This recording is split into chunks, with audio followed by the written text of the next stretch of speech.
What I'll be talking about this morning is going to be slightly different from maybe what you've been doing. It's going to be a little bit practical. And the reason being that what I'm going to talk about are probably things you've heard before, right? But the reason why it's not working is because it has not been done. So I will challenge you this morning that not only will you write down, but try to formulate those things in the context of the business that you have. I want to believe that we all have a business, or we are planning to start one, right? Or we are at different stages in our businesses. Well, all the things I'm going to share would help you one way or the other. So let's begin. Now, if you have a way of seeing into the future, one thing you will see very clearly is that the next unicorn, you know what we call a unicorn, right? 1 billion company, right? Is seated here in this room. You're not excited. You see the problem. You don't believe there's a unicorn seated here. There is, right? You know, if you had seen Steve Jobs some years back, the guy was hustling like you, right? But fast forward some years forward, the guy had one of the biggest companies in the world. If only we could see tomorrow, right? We will not look down on ourselves and our ideas. When some group of guys started at the garage in one of their houses, it wasn't looking as if they were going anywhere. But today, some of the biggest companies we know in the world, right, started small. Every company we can relate to today, most of them started small. In other words, they started with that idea you have right now. That little idea that if I just do it like this, if I just do this supply, if I just do this fashion, if I just do this content, they all started that way, right? But fast forward, they became big. There's nothing stopping your ideas or your business from becoming a unicorn. And that's the first thing. We all started small. There's nothing wrong with being small. But there is a general statistics, and I'm sure in the course of what you've been going through, it must have been shared with you. The Small Business Association globally did a study, and they found out that 33% of all businesses, small businesses, actually collapse within 2 years. 33%. I like bringing my stuff home. You see, look at your neighbor very well. You all will do business. 33% of the businesses of people seated here will likely collapse. And it's not a cause, it's statistics. The question really is, am I going to be on this side or this side? Because that's what statistics says. Sometimes when we see statistics, the next thing is for us to say is, God forbid. We know God forbid. But those statistics were also done in churches. Churches were not excluded. Places of worship were not excluded. It covered everybody. Yet, 33% will collapse in 2 years. It's fact, and it's out there. In 5 years, 50% will collapse. And in 10 years, 67% thereabout will collapse. Only 33% of small businesses make it up to 10 years. My question to you is, this is your business. Is it going to last 10 years? Look, let me give you a perspective. If it lasts 10 years, you're likely to be big in 10 years. That's what it means. If you do this business for 10 years, at the end of 10 years, you're likely to be a big boy or a big girl. But the question is this business going to last up to 10 years?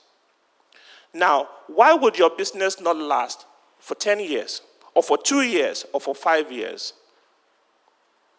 2 reasons. Now, when you read the literature, when you do your study, there are so many reasons why small businesses fail. But I'll summarize it into 2. One is that your product is not solving a problem. Your product is not solving a problem. Now, I'll give you an example. There is a technology giant called, thank you so much.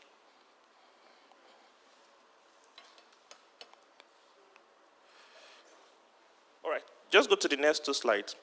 There's a technology giant called Cisco. It's an IT company. They came out with a product recently called the Cisco Umi.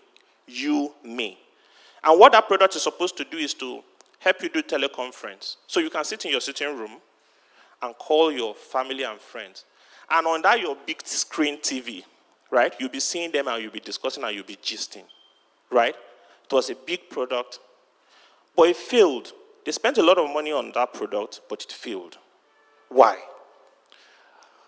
The solution that that product tried to solve is that I want to be able to talk to you as if it's real time. You're in Abuja, I'm in Lagos, but I want to be able to gist with you, talk to you. But guess what? When I want to talk to you in real time, I don't necessarily have to be in my sitting room. I want to be walking on the beach in Lagos. Say, hey guys, I'm in Lagos now, check me out, right? You can't import a big TV to do that for you.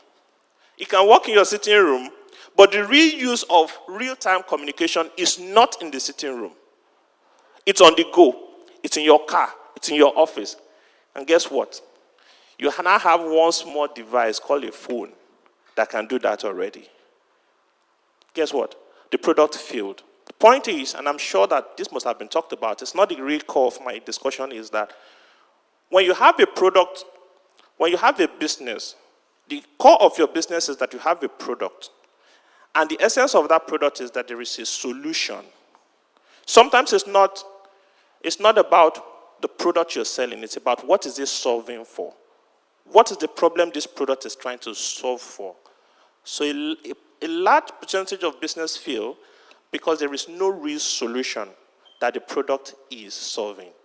Sometimes we fall in love with our product. I mean, you come up with something it looks, wow, this is good.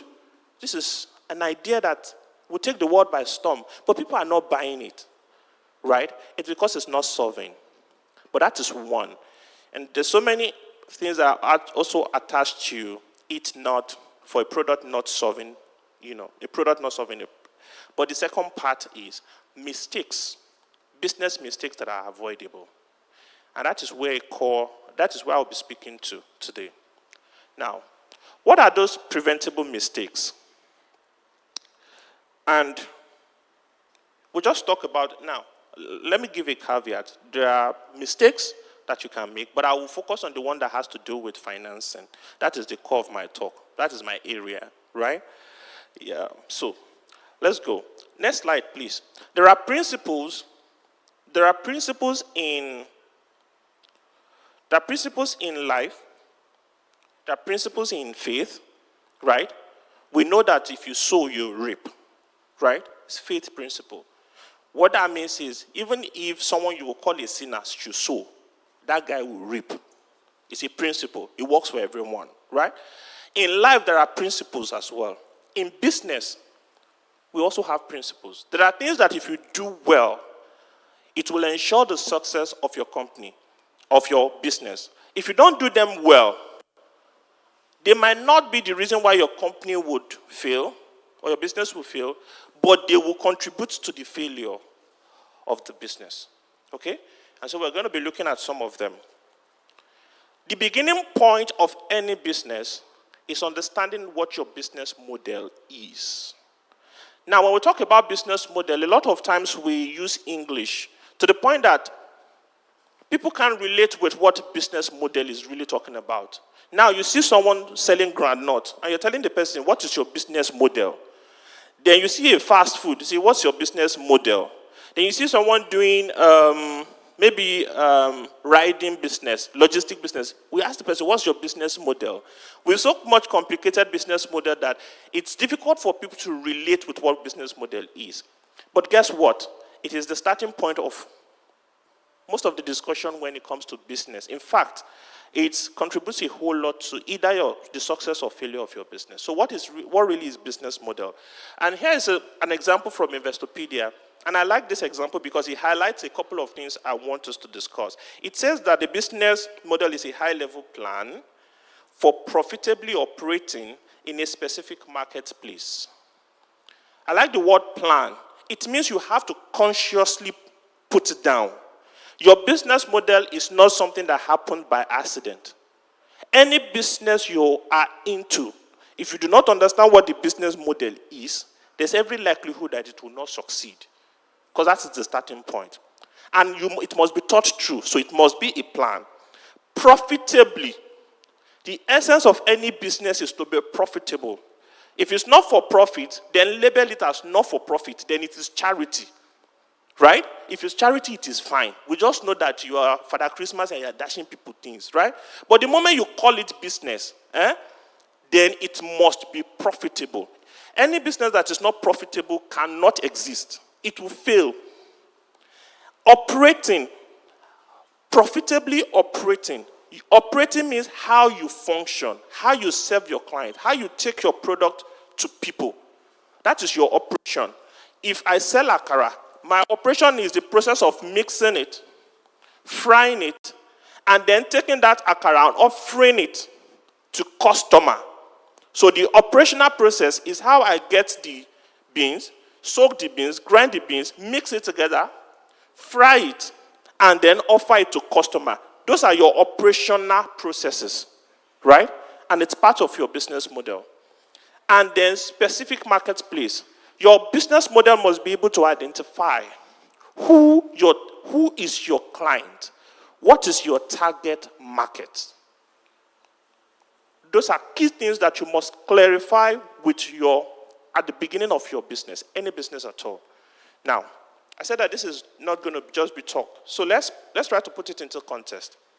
I will give you an expo, then I will come to you to put context into what the business idea you have or the business you're doing and put it into a business model, right? I talked about your customer. Next slide. Your distribution channels, your core capabilities, your cost structure, your revenue model. All of these things. Okay? Now let's do 2 examples. Example number 1. You're into fast food business. We know fast food, right? Now, I'm using this to explain what a business model is. You're into fast food, right? Now, there are 3 ways in which you can get your fried rice, that fast fried rice, to your customer. Okay? Now, option 1, you can cook that fried rice, right? Put it in a cooler and hawk it. Let's say your target market is Ogida. Then you hawk it. Fried rice, they will stop you, they will buy, you will serve them. Do we see people hawking food on the road? So that's a business model. Still fast food business. You cook the fried rice, you pre-pack it. And I'm sure we have an example in church. You pre-pack it, and you bring it to a location. Fried rice, you've already packed it. There's a standard price to it. Do you want fried rice? Yes, standard. I give it to you. Right? Is that a business model? Third business model, you open a shop, a fast food business. People walk up into your shop. They want rice. You have it cooked, and you serve them. Still a business model. You see, the same business, but the different ways of getting the product to the customer. So when we're talking about business model, that's what it means. You know why? Because even though the 3 of these guys are in the same business, their business model is different, which means what would determine their success or failure will be different. And if you do not try to identify what is unique to your business model or why you even adopted that model, you will likely fail. And let me tell you, every business has a business model. Because your business is about getting your solution to those who need that solution. There's always a process to it, right? And that is your business model. Now, you have an example. So, let's do it this way. Who wants to share their business idea or the business they do? And let's try to put it into a business model. Because this is supposed to be practical. You should be able to live here and be able to take that your business into a model. Be able to identify the kind of business model you run. Okay? So who wants to go for it? Anyone? You have one. You have one. Oh, great. So share with us. What's your business about? Can we give him a microphone, please? Okay. By the way, I'm going to charge you. And the money I will share with, because we want to give him free advice now. Do you get? He's using stats to get free advice from us. Go ahead. All right. Thank you for the opportunity to share. Okay, the business is about POS. We do POS retail. Mm-hmm. We give out cash to people. We provide the avenue for them to come and get their cash. more like retail banking or agency banking. So that is the business, right? Now, let's answer questions together. Let me go back. Let me go back to... Oh, no, come. Don't go. Because you are getting expo in terms of your business model. So, here's an expo on how to put your business model together. You answer these questions. So, what's your... Let me ask you this first. So, what is your product? Explain your product to me as a solution. Anyone can help. So he has told us his business. Yes. So we want to explain that product as a solution. Okay. Yes. So he makes it easy for us to access our money Easy access to our money. cash. You see, your product is not cash. It's ease of accessing cash. Right? Thank you. What else? Might not just be that. What other solution do you provide? What other solution do we think he provides? Yes. In addition to what she said, if you are using a POS to maybe get your cash, you are saving yourself the stress of experiencing what most people go through with ATM. Sometimes the ATM machine can just swallow your card and you have to go to bank to get another. What with POS, you are safe and all you have to pay is just 100 naira or 200. Thank you. The assurance, there's access, there's the assurance that you will be served. You can walk from your house to an ATM that is far and get the temporary out of cash. But when you get to a POS, it's easy. All right? Now, what other solution? It's not an employer of labor. Great. Another solution that you might notice, sorry. Now, okay, let me hear you. Normally, the banks are always far from us. Thank you. The banks are typically far from you. Yes. And okay. Stress. Aha. Going to the Cost effective.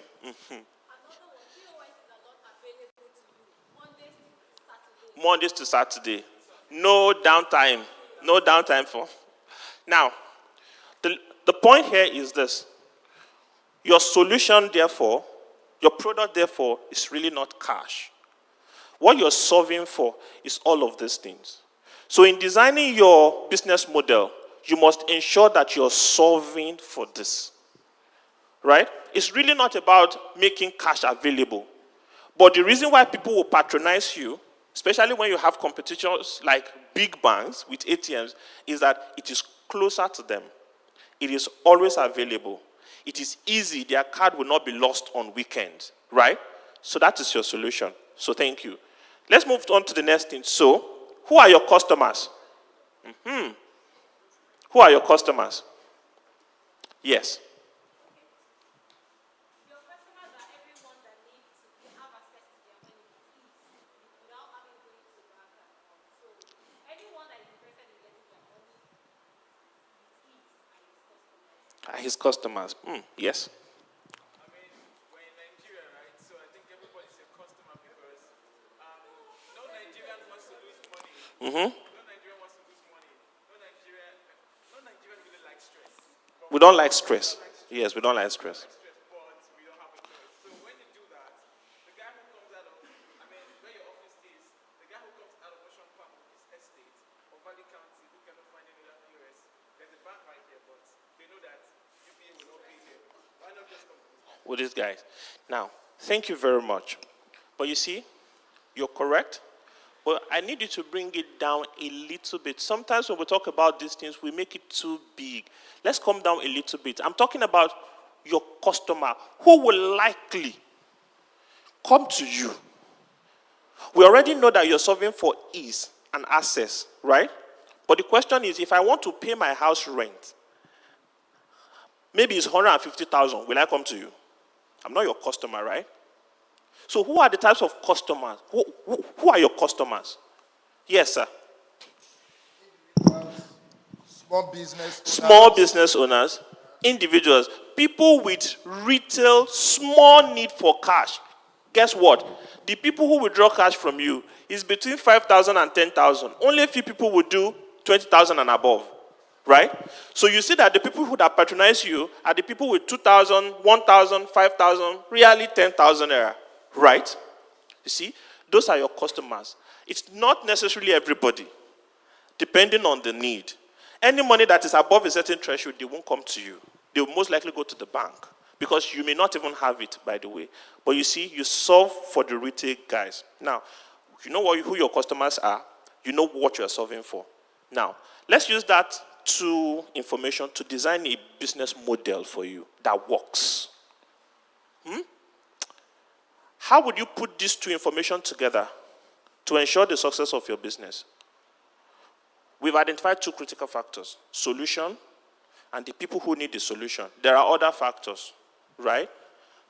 Other factors, but let's leave that for the sake of time. How do you use these two information to solve? To solve.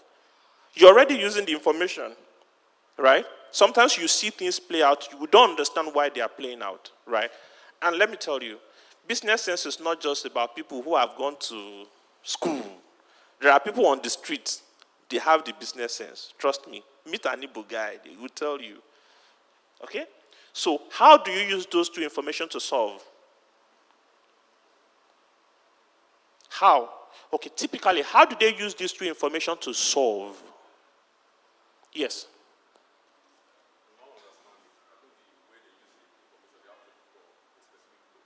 Thank you. It means what is critical to your business, therefore, becomes your location. Your location matters more than majority of the other things. So if you enter POS business, the first thing you want to be clear about is, where do I get this kind of people? So my location. Where do you typically see POS people? Bus stops. Plazas. Where people are doing a lot of business transactions, but guess what? Where people are doing a lot of small business transactions. You won't see them in supermarkets. Where people want to go and shop 50,000, 80,000, they will use their card to pay in there. They will not need cash. Of course, they will not go and withdraw 50,000 to go and be paying, right? But you see, where people buy banana, orange, yogurt, small things, you will see that is where you put your business. Those two things, you see how you can use it to ensure your business success. It tells you that since this is your business and this is your business model, your location is the most important factor you probably should consider to ensure success. I think the point here is how you use business model to translate into business decision. Okay? And you see the same thing you're solving for. You can sit down. The same thing you're solving for, banks are also solving for it by providing ATM machine, right? Right? Now, but what would you do? What do you think bank does differently from what the POS guys do? The what? The charges are different. Then you notice their location as well. They try to manage location, but they also have to put into consideration risk. So they can't be everywhere. But they also know that they can afford the higher level of transaction, the 50,000, the 60,000, and the 80,000. So you will likely see a bank ATM in a proper supermarket plaza, right? Filling station and all of that, right? You see how they use this model to translate to business decision. So that's what I mean by the beginning of your sustainability is understanding your business model. Okay? Now, but that's not all. Your business model determines your cost structure. It determines what you spend money on and what you don't spend money on. Let's go back to the fast food example. If your business model is a fast food business in a shop, it means you will rent a shop, right? If it's to hawk, will you need to rent a shop? You need a tray or a wheelbarrow. You see, even though you're in the same business, but your business model determines what your cost structure would be, right? So, That's, so, yes.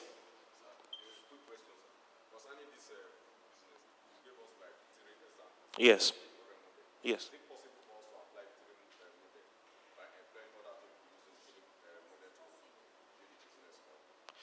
Um, Thank you. Very good question. Is it possible to employ the three models? Yes, it is. Fast food businesses are already doing it, right? You see them have a location, but they also take, if you order, they also can serve you, which means they can do delivery. Some of them have done it in such a way that they have outpost location. So we know that this is so fast food, but then they have an outpost closer to people. They don't have a full shop, but that outpost is being supplied from the big shop. So they try to come close to people. So I think they're already doing that as well. And another example is the guys in the bakery business, say bread. You can go to a shop and buy bread. But you also see these guys go to that same shop and get bread, and you can get it on the road. And they can also have an outpost that is closer to you, where you can get the same bread. So is it possible to adopt the three models? Yes. But there'll be a reason why you want to adopt all of the three models.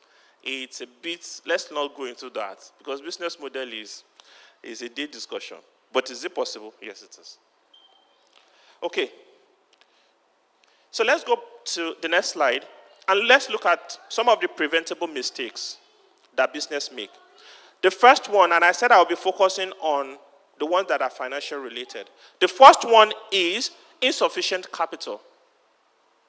Now, when you talk to people and you ask them, what do you need? What do you need right now? 80% will tell you, I need capital. I need capital. But guess what? A lot of people are unable to measure accurately how much of capital they need in their business, to start their business, or ongoing in their business. And we will see how you can calculate that. Poor cash management, poor record keeping and control, improper product pricing, and uncontrolled growth.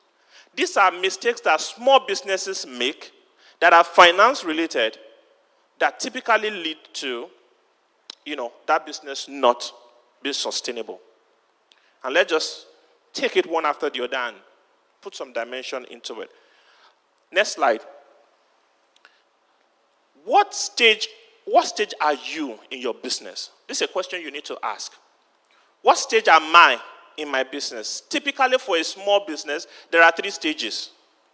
One is a startup stage. You're just starting. Now, if you have a new business idea, you will start from the startup stage. And then you go to the stabilized stage. Stabilized stage is when you started offering small. You've already started giving your product, readiness services or producing on a small scale. And then you move from there to growth, where you then begin to do it bigger. And this applies to every small business, small and medium business.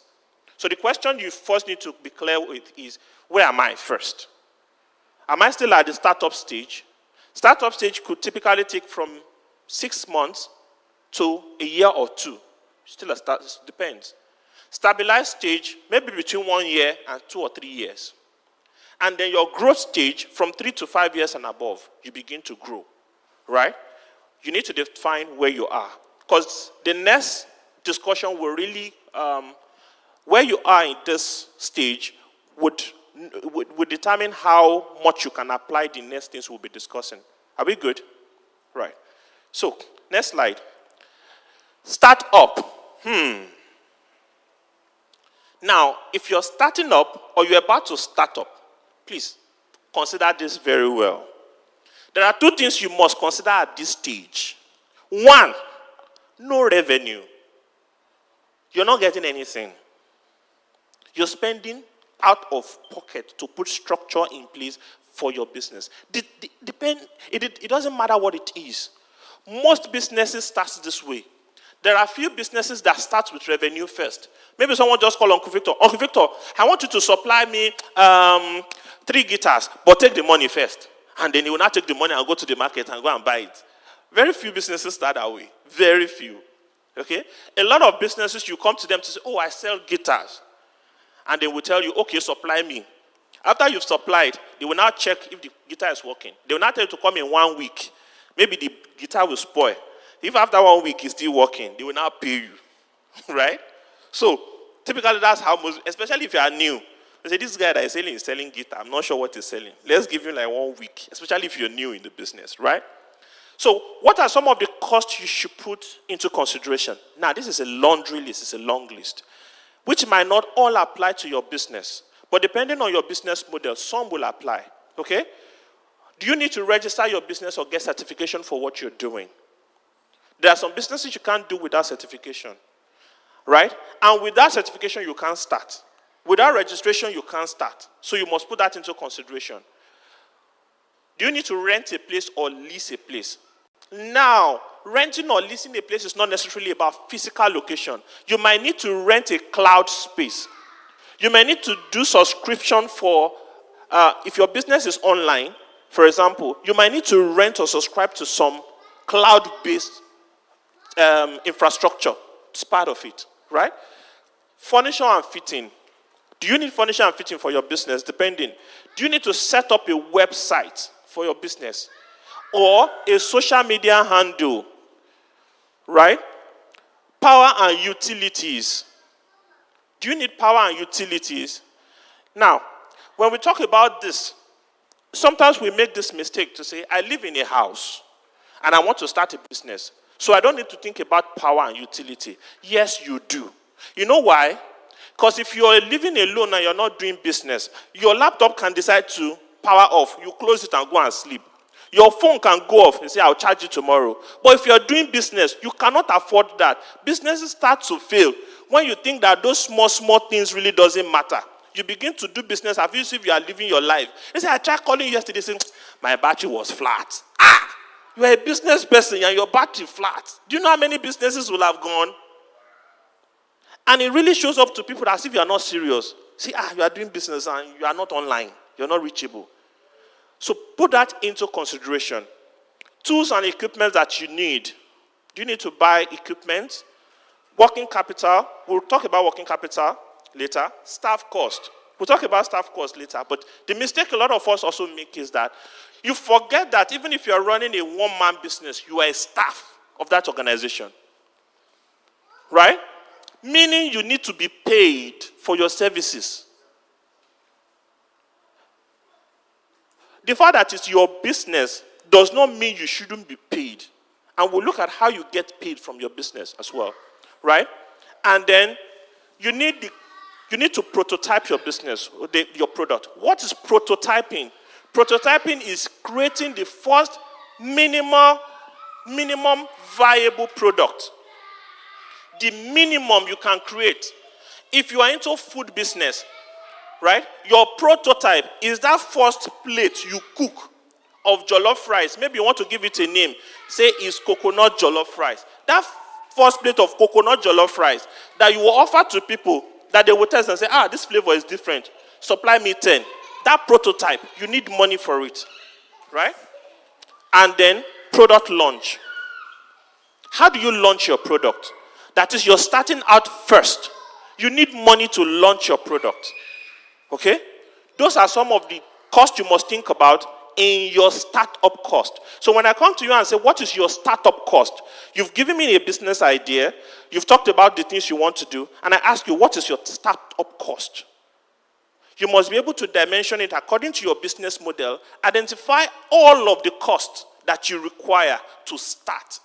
Remembering that at this point, you're not going to make money. Typically, you might not make money for the first month or the second month. Even if you make money, it's not enough to cover anything. Right?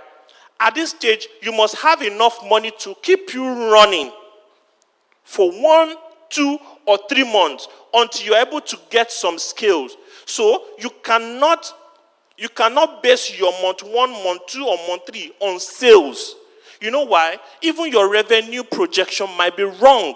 To say that, if I cook this food now, if I enter church now, like 50 people will buy.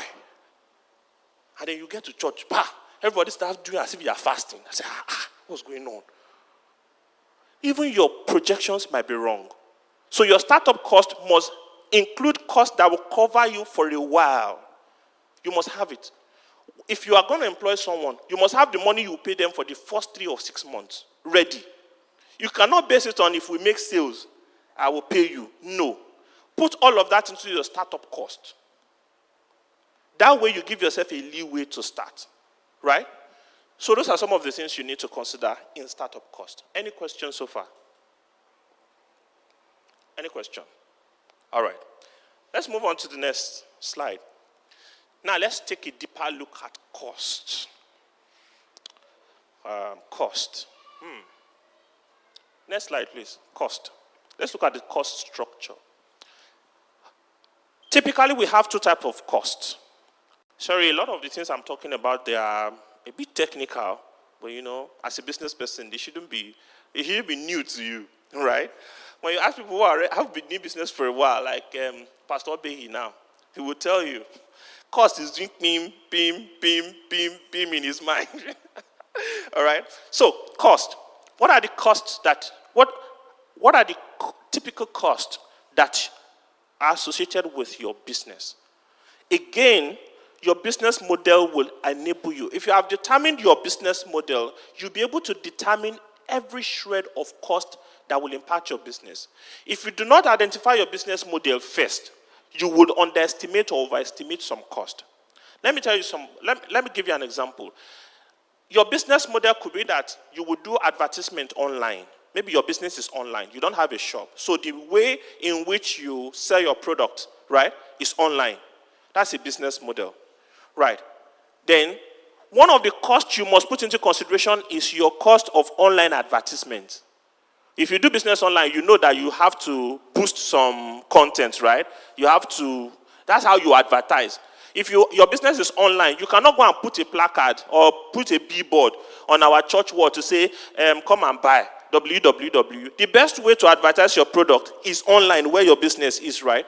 So your business model determines your cost structure.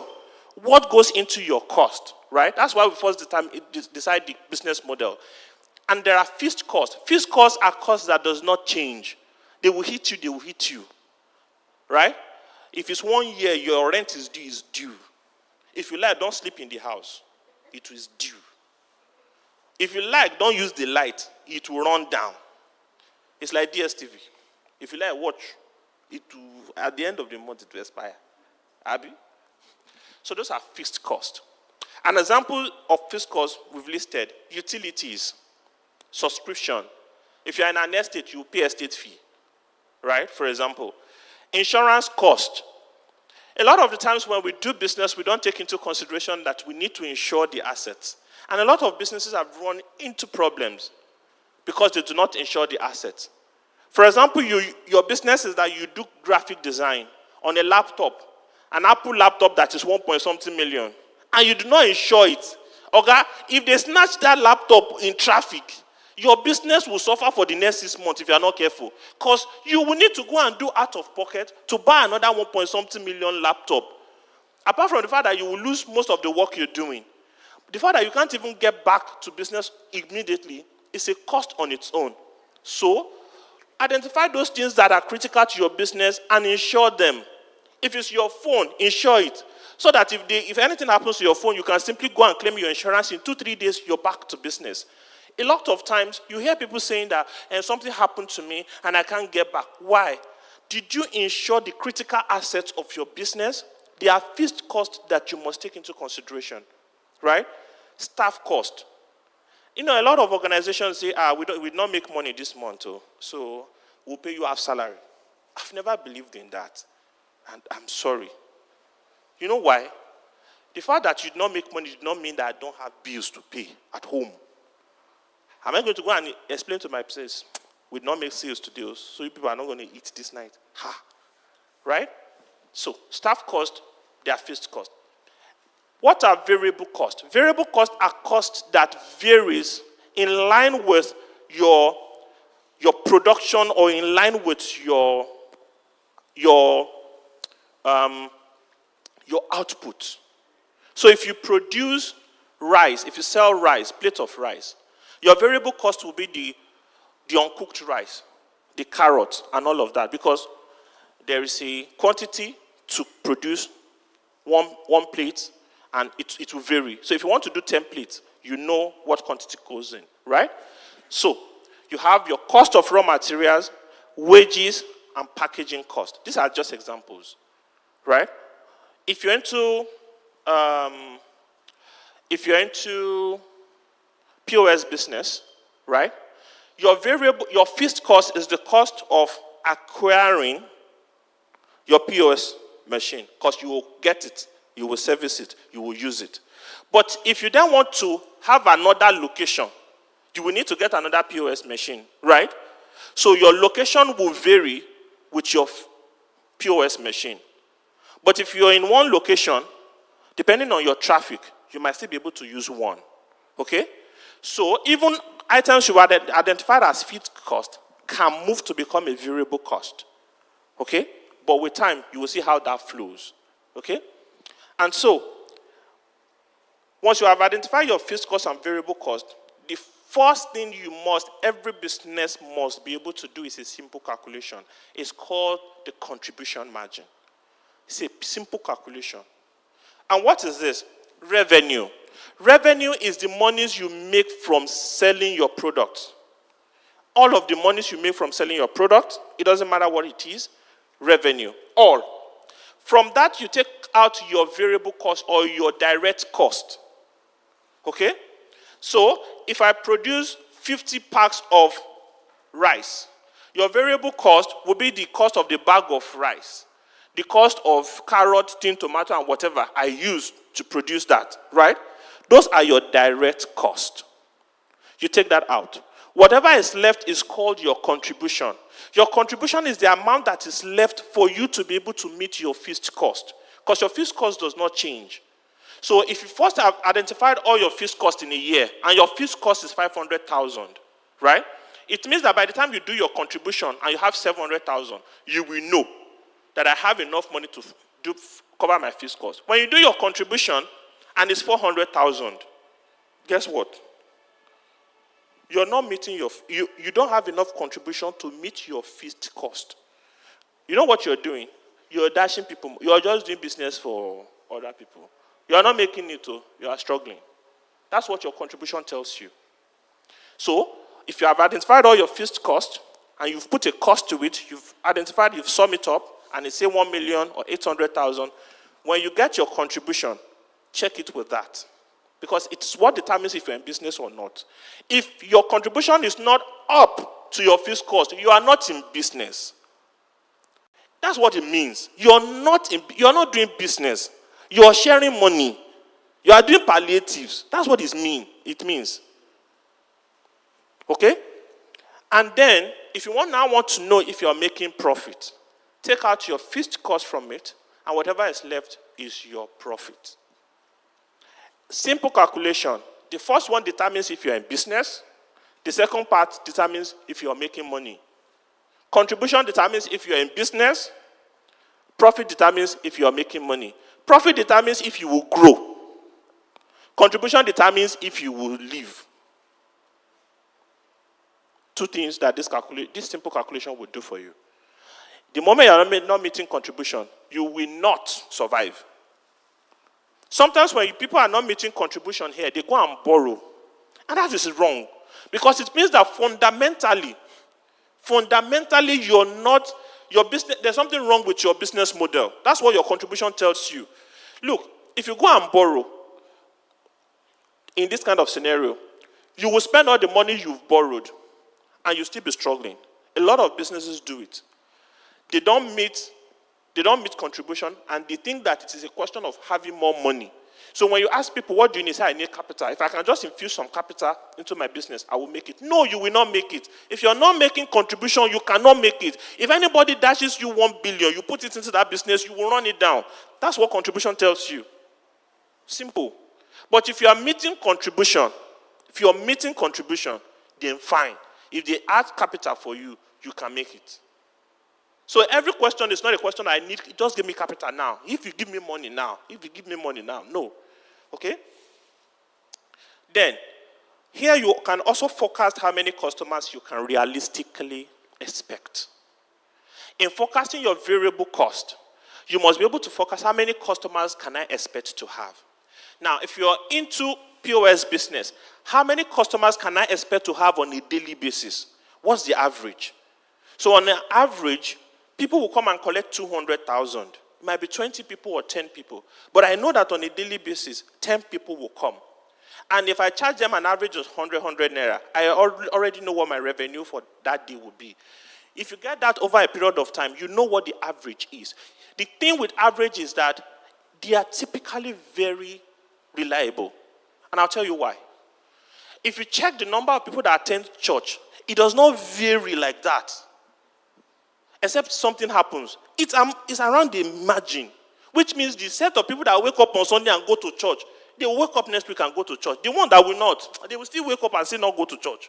So when you look at the margin, it's around the same thing. So you can rely on your average over time. Okay? So, next slide. Let me move quickly. Cash flow forecast. This is the next thing. You've done your contribution. The next thing you must be able to do as a business person is your cash flow forecast. And what's your cash flow forecast? Identify all your sources of cash. Here. Listen. This one is not a profit discussion. This one is cash discussion. Cash, money. Which means if he buys something from me and he has not paid me, it's not a cash transaction. You know why? You can have people owing you and your business will collapse. Because you will not use debt to buy NEPA bill. You will not use debt to fuel your car. If you are not making enough cash in your business, it will go down. So people can buy on credit, we understand. You can sell on credit, we understand. But if your business is not making enough cash, it's not sustainable. And that is where your cash flow forecast comes in. Identify all sources of cash. Where is cash coming from? Not revenue. Revenue, you will calculate people that are buying on credit. Cash, people that have paid. Cash.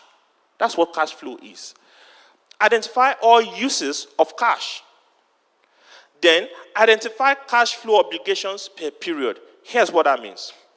If I buy something from Uncle Victor or he buys something from me and promises to pay me next month, I will then put the cash flow in next month when he will pay me, when I expect to get the payment. But I will not put it today because I've not gotten the cash. So you can put that obligation in next month, but you can't count it as today.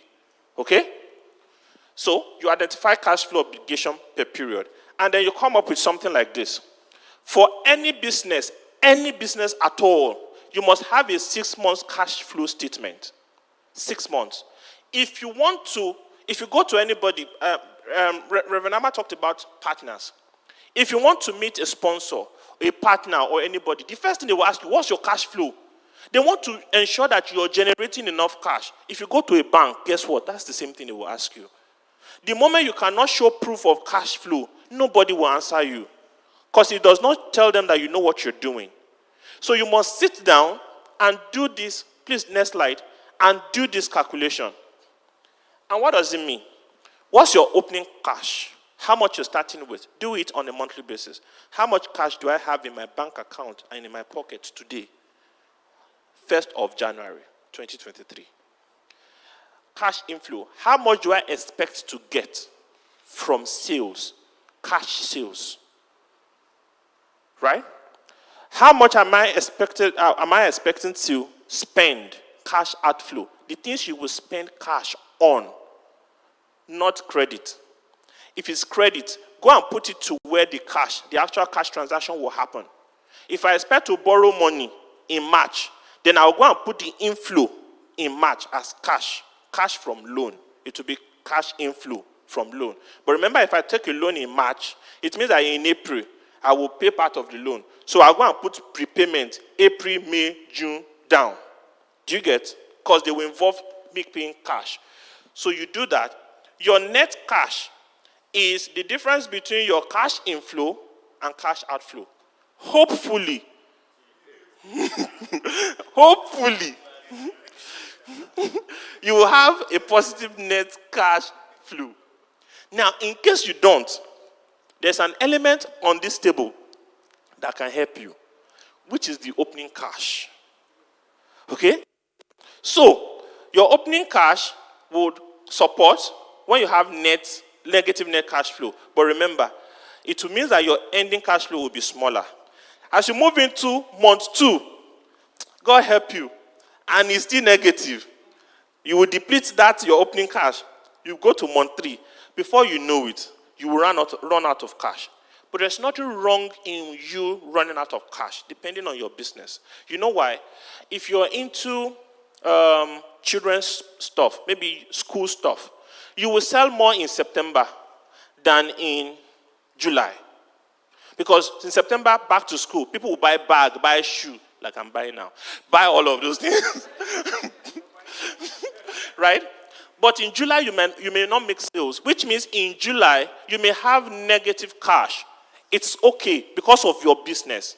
But you know you will have positive cash in September or in October, right? So it's fine. But what does this do? Go to the next slide. What will this help you to do? It will help you to know when you need cash. So, if I've done my 6-month statement, my cash flow statement, and I know that in April, I'm not going to have enough cash, I can start my conversation today to say, I'm going to need cash in April. You're in January, by the way. I'm going to need cash in April. And then you start sourcing for that cash in January or in February. Because you've done your analysis and you know you will need the cash. Hopefully, if you can then get someone to give you the cash. And by the way, this analysis will tell you how much cash you actually need. So it puts a figure into how much you need per time. It will also tell you when you can pay back that cash. You know, sometimes you go to people and say, I need this money now, I need this money. Just give me, let me put it into my business. But the truth is, even if you put it into your business, you can't generate that cash back to pay the person in the next 2-3 months because of your other obligations. But you tell the person, just give me this week, next week, I'll give you back. But if you look at your cash flow statement, you know it's a lie. It cannot work. Businesses is not magic. It won't just, and money will come. You have to look at what you have. So, that's how you do a cash flow statement. So, I would have loved us to try out a cash flow statement, but because of time, here's what I would advise you do. If you already have a business, when you get home this evening, draw up your 6 months cash flow statement. When you're drawing up your 6 months cash flow statement, it's not a statement of faith that by faith I will sell 200,000, or by faith 50,000, or somebody will dash me money. No. What can you realistically, based on what you have done, based on what you've done in the last 3 or 6 months, what can you realistically estimate to be what you will get in those months in terms of outflow, in terms of inflow? Possible cash outflow you should put into consideration are your cost. Is your rent for your facilities going to be due in the next 2 months? Which means if you rent a place that is 2.1 million, for example, and this is an example, it means that in the next 2 months you will have to pay 2.1 million. And peradventure you cannot pay from your cash flow, but the next month you can pay. You can then negotiate with your landlord to say, I'm going to skip a month, but the next month I'll pay you for your facility, right? That's how to use a cash flow statement. Or you can then decide to say, let me approach a bank, right, to get a loan. Or let me approach this person to get a loan. But you know how long you're going to take the loan for. Because you know in the next month, you have enough money to pay back and liquidate that loan, right? So try and draw up your cash flow statement. It's very important. Next slide, please, because of time. I'll just talk through this very briefly and then we'll move on. Working capital. What is working capital? Working capital is that amount of capital that stays in your business for a long time. That capital that keeps working. That's what called working capital. And how do you know what working capital is? In your business, depending on what you're doing, you always have products. Let's say you sell cement, for example. You always have cement in your shop. right? If you check it on an average, if you calculate the average number of cement you have in your shop, it probably will be 50 pieces, right? That is your working capital. Which means at any particular point in time, you have equivalent of 50 bags of cement sitting in your shop. That is capital tied down in your shop. You need it, but that is capital sitting in your shop. Are there people owing you? Or you are owing people, right? The difference is part of your working capital. For example, depending on your business you're doing, you may not be able to get money immediately you supply product. People will owe you, which is normal in business, right? But you must be able to put a cost to that, because that will tell you the amount of capital, working capital you need to hold. The longer it takes people to pay you, the more money you need in your business. You know why? Because if people pay you immediately, you can use the money they pay you to solve your problem. But if they don't pay you immediately, it means you have to look for that money somewhere else to solve your problem before they pay you. Okay? So, that's your working capital. Next slide. There is a cost for credit. Either you're taking or giving it. Now, a lot of times when people come and say, I will pay you next week, the first thing you think about is, I can afford it, don't worry. And next week, I'll be no problem. But there's a cost to every credit you give, and there's a cost to every credit that is given to you. The one that is always close to us is when someone borrows you money. You know you pay back. And if they say it's 5%, you know that's the cost, right? But what if you are the one giving someone credit? If someone says, I'll pay you next month, and you say, it's okay, I can afford it. You think there is no credit, there's no cost to it. There is. You know what cost there is to it? One, if you have an obligation that is due, that you don't have money to pay because they've not paid you, you will go and borrow money at a cost to solve that problem, right? That's a cost. Or, if Uncle Victor's buys now and pays me, and I don't have any need for that money, I'll take that money, I'll put it in a bank account that gives me 10%. I will earn more money for my business. But if he does not pay me, I will lose that 10% interest, right? There's a cost to every credit you give and to every credit you take. But credit is part of business. Does that now mean you shouldn't give credit? You should. Just bear at the back of your mind, can I afford the cost of this credit? Because there is a cost to it. Okay? Next slide, please. Let's go to pricing quickly. Never set a price until you have done a recent market survey. And a lot of us do this. Someone just comes, I want you to do this business for me. Say, the one I did for someone last month is 50,000. No, okay. Say, 50,000 is too much. 50,000, things have gone up. 50 have gone up. Okay. In fact, right now, I know that if I go to the market, it will have gone up. So I will charge you 52,000. They say, I'm even saying 50,000 is much, 52,000, okay? Because things, if the rate of inflation now, everybody is quoting rate of inflation. You people, business people, may God forgive you. Right? They say, rate of inflation. Then you agree 52,000. You now get to market. God helping you. It's now 58,000. And you know when you get to market, the way you are quoting inflation for the guy, that's when they will quote him, Oga, dollar now. Dollar now. You now speak it in one language, but you say dollar high. You say, dollar. And you've agreed for 52. Sometimes you can come back and say, let's renegotiate. But look, it's not good for your business. It shows you don't know what you're doing. If someone comes to you and says, I want you to do this project for me, I say, all right, sir, we'll get back to you. Say, no, give me cost now. I need to give this. No, I can't give you cost. You go to the market, you go and find out everything it's going to involve for you to deliver. Then you set your pricing. Never be in a hurry to set pricing for anybody, especially if you're not in tune with recent market realities.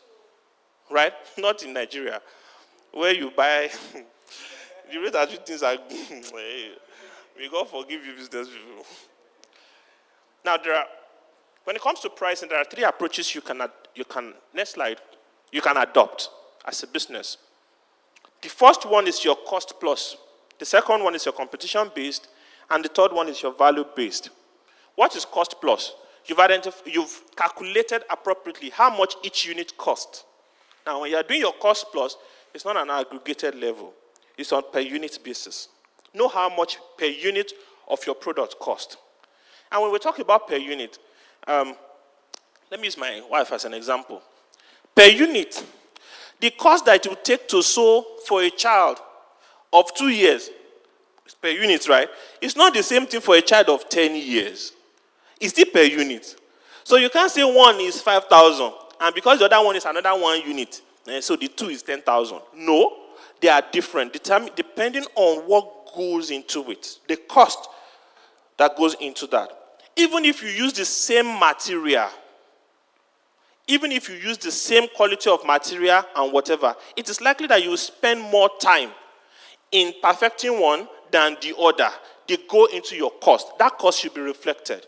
So when you're doing a cost plus approach, you look at your cost, then you add a margin to it for profit. Competition based, you look at what your competitors are charging, right? And use that to determine your own price. When you're a small business, you see 2 and 3. It really doesn't work. What is value based? Let me give you an example of value based. So, how many of you price ice cream? Cold Stone ice cream. It's fixed, Abby.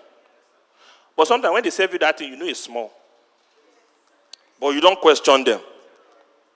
But you go now. One person that is selling ewa gonya and bread that is struggling will serve you, say, mama, this thing is small. Ewa gonya of 250, you will price it. Ice cream, they will tell you it's 4-5. You just bring out your card. You pay. Right? Value-based costing.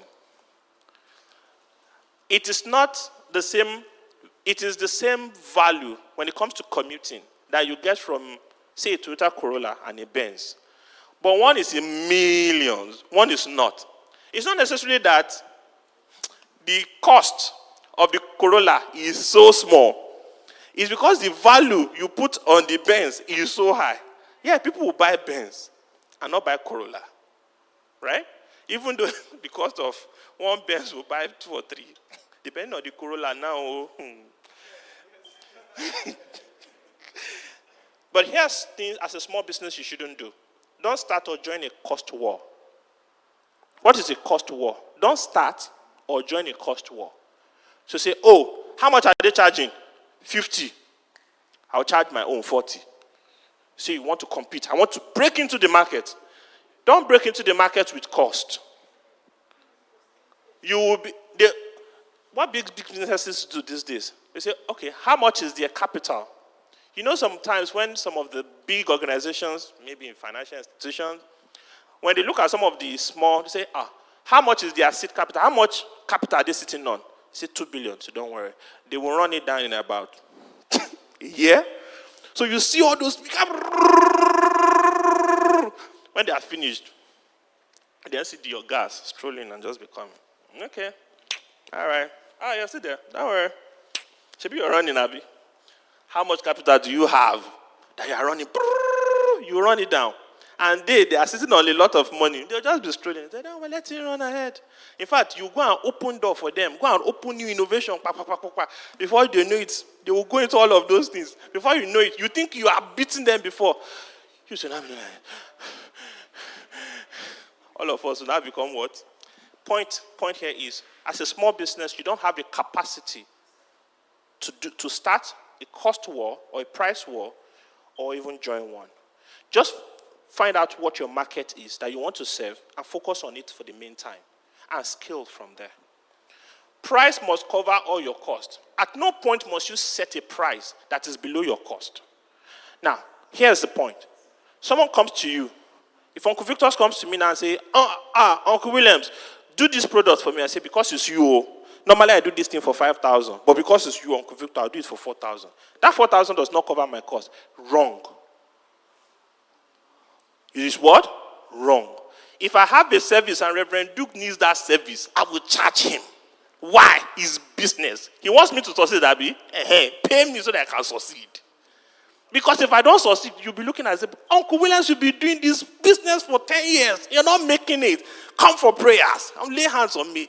It's not prayer that I need. I'm not pricing properly. But how can you manage that?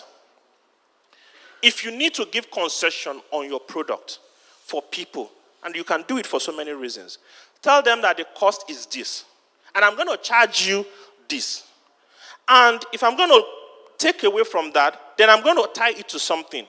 It could be a loyalty thing to say, for being a customer, for being a second-time customer, I'm going to give you 10%. But remember that the cost is 35,000. I'm only giving you a loyalty of 10,000, so that the next time you are coming, don't come and say, the last time you did it for me for 25 now. How come you're not telling me it's 35? No, the cost is 35. The fact that I gave you loyalty does not change the price. Plus, Uncle Victor will now go and tell us, say, he did it for me for 25. And that person, the referrer, will now come and say, 25 now. 20. Maybe you did it for 25. The cost is not 25. The cost is 35. You cannot benefit from my loyalty. He benefited for 10% because it's a second. You are a first time. I'll charge you complete 35. Sometimes don't be scared to have those conversations because it's business. It's not the fact that we are church members, the fact that we know ourselves does not change the fact that it is business. Business habits, business principles does not change. They are universal. They are the same. And that's how to deal with discount promos and sales. The best I can do for you if I have a sales is to let you know on time so that you can participate. That's all. I'm doing a sales, so everybody in my timeline know that I'm doing what? Sales. Quickly come. So that it will not come later and say, you did sales. Something happened. Next slide, please. When it comes to cash flows, two common problems. You either underestimate or overestimate your cash flows. So be conservative about estimating your cash flows. And I've talked about this. Look at what you've done in the last few months to estimate what you would do in the next few months. Then when you estimate cash flow shortage in advance, go to next slide. Next slide. You can better manage this. This is small. Conditions are cost. Conditions are cost. As a business person, what do I mean by conditions are cost? When someone gives you a condition, it comes with a cost. Sometimes when you say, borrow me money, I want to take a loan, which is not bad for business, right? But because they are telling you, you have to pay next month. If I give you this money, you pay next month. Because you need it, you'll be forced to take it. But you see, that pay next month is a huge cost on you because it will mean that some things in your business will suffer. So any condition that you're given as part of any arrangement, negotiation, remember that it comes with a cost. Sometimes those costs might not look financial, but they will eventually have financial implication. So what can you do? When you do your cash flow statement in advance, you already know that in 6 months' time, in 4 months' time, I will need cash. Start now. So that if you go to bank A and they tell you that the condition is this, you have enough time to go to bank B or to try source C or to try source D. But if you need the money tomorrow, you see that person that is in front of you, whatever condition you give them, if they tell you, kneel down, bow down, kiss my shoe, you will do it because you need that money tomorrow. And in that process, you will go into conditions that your business might not be able to afford. That's one of the reasons you should do your cash flow statement way in advance so that you can pace yourself. Next slide. The next thing I want to talk about is understanding scaling. This is another place where a lot of small business falter. What is scaling? Scaling is how you move your business, how you grow your business from point A to point B. Okay? And how do you scale? There is linear scaling, there is non-linear scaling. Now, I'll give you an example of linear scaling using the POS example. Linear scaling is location 1, POS 1. Location 2, POS 2. I mean, number of POS in the business. Location 3, number of POS 3. But sometimes it doesn't work that way. Location 1, POS 1. Location 2, POS 3 or POS 4 because you have more traffic in that place, right? But don't go to location 2 and put all 4 POS at once. Let each location determine their own scaling. Which means, even if they've told you, this place, they get crowd, though, they get crowd, no problem. Start with one. Then when you start with one and you're not able to meet the demand, right, increase it to 2. By the way, before you increase it to 2, there must be justification for 2 POS machine. Here's what I mean. If one POS can serve 50 people, if you have 60 people, it does not justify 2 yet. Because you will use 50 for one and do 10 for the other. You will not meet your cost on the second POS. Right? You will only introduce the second POS when the average of the 2 will give you break even. Which means by the time you get to 70, 75, if you then put 2 and you do the average, you will break even in terms of cost. That is when you introduce the second one. So it's not a question of, this place they get crowd where let's put 2, and you just start and put 2 on day 1. No, that's not a good business strategy. And that's what non-linear scaling means. Business growth does not match financing growth. The fact that you're moving from one location to the other does not mean that your startup cost for location 1 is going to be the same as your startup cost for location 2. It might be lower, it might be more. And so you treat each growth, each scaling as a project on its own. Evaluate it independently. To say, if I want to open another POS location, do your cost-benefit analysis. Do your contribution per that location, not your contribution generally. If that your contribution for that additional location is not positive, you're not running a sustainable business yet. That's what it means. So your financing need does not necessarily have to go in line with your growth. That's what that statement means. Let's go to the next slide. And I'm rounding up now. I think I just have 2 or 3 slides left. Let's look at some of the myths when it comes to money. You can grow into profitability. And I think I've talked about that. You're not making money as a business.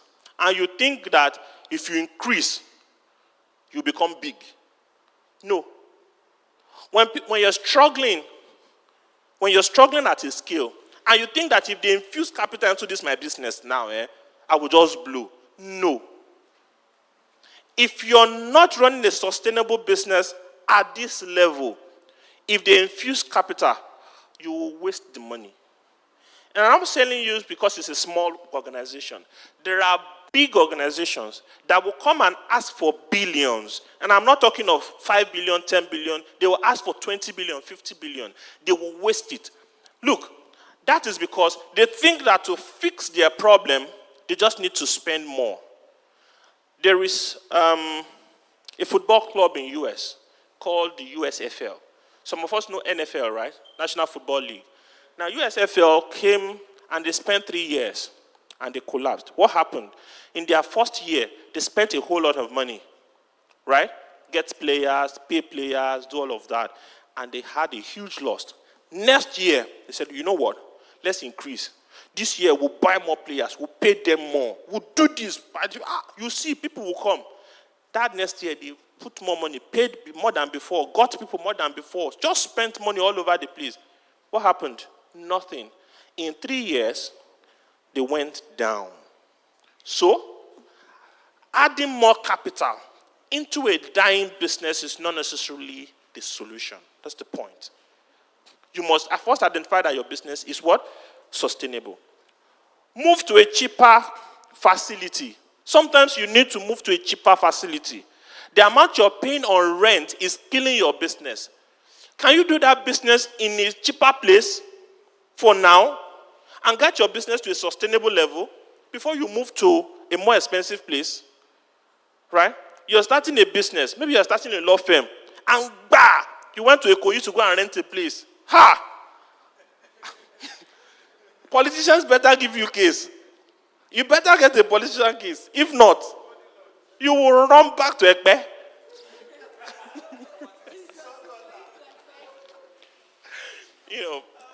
That's just jokes. Big shop equals big sales. That if I have a big shop now, if I rent in a plaza, I'll make money. No. I used to make jest of a particular supermarket in my area where I used to live. I used to tell my eyes, don't worry. If I get there now, I'm sure it's 3 people I will see. When I get there, I will go around the aisle just to count the number of people in that supermarket. There are no more than 3. When they started, you will see the number of staff they have, like 8, 9, all over the place. You will just see people arranging things. 8, 9, number of clients, shopping, 3, 4. I said, these people, I said, don't worry, they will soon close down. 1 year, they will close down. I think about a year, they closed down. You could sell. It's a big shop. They have all the things. But the fact that you're big does not necessarily mean it will translate to do big business. So don't start your business and you think going to a particular location will open the market for you. It might, if it's in line with your business strategy. If your business strategy is to target location where you can get your customers, then it is fine. But don't think that being in a big space is equivalent to big sales. It is not. And this can apply in any way. It does not necessarily have to be a physical location thing. It could be about how you're scaling your online business as well. Okay? Using credit to attract business. When you're a small business,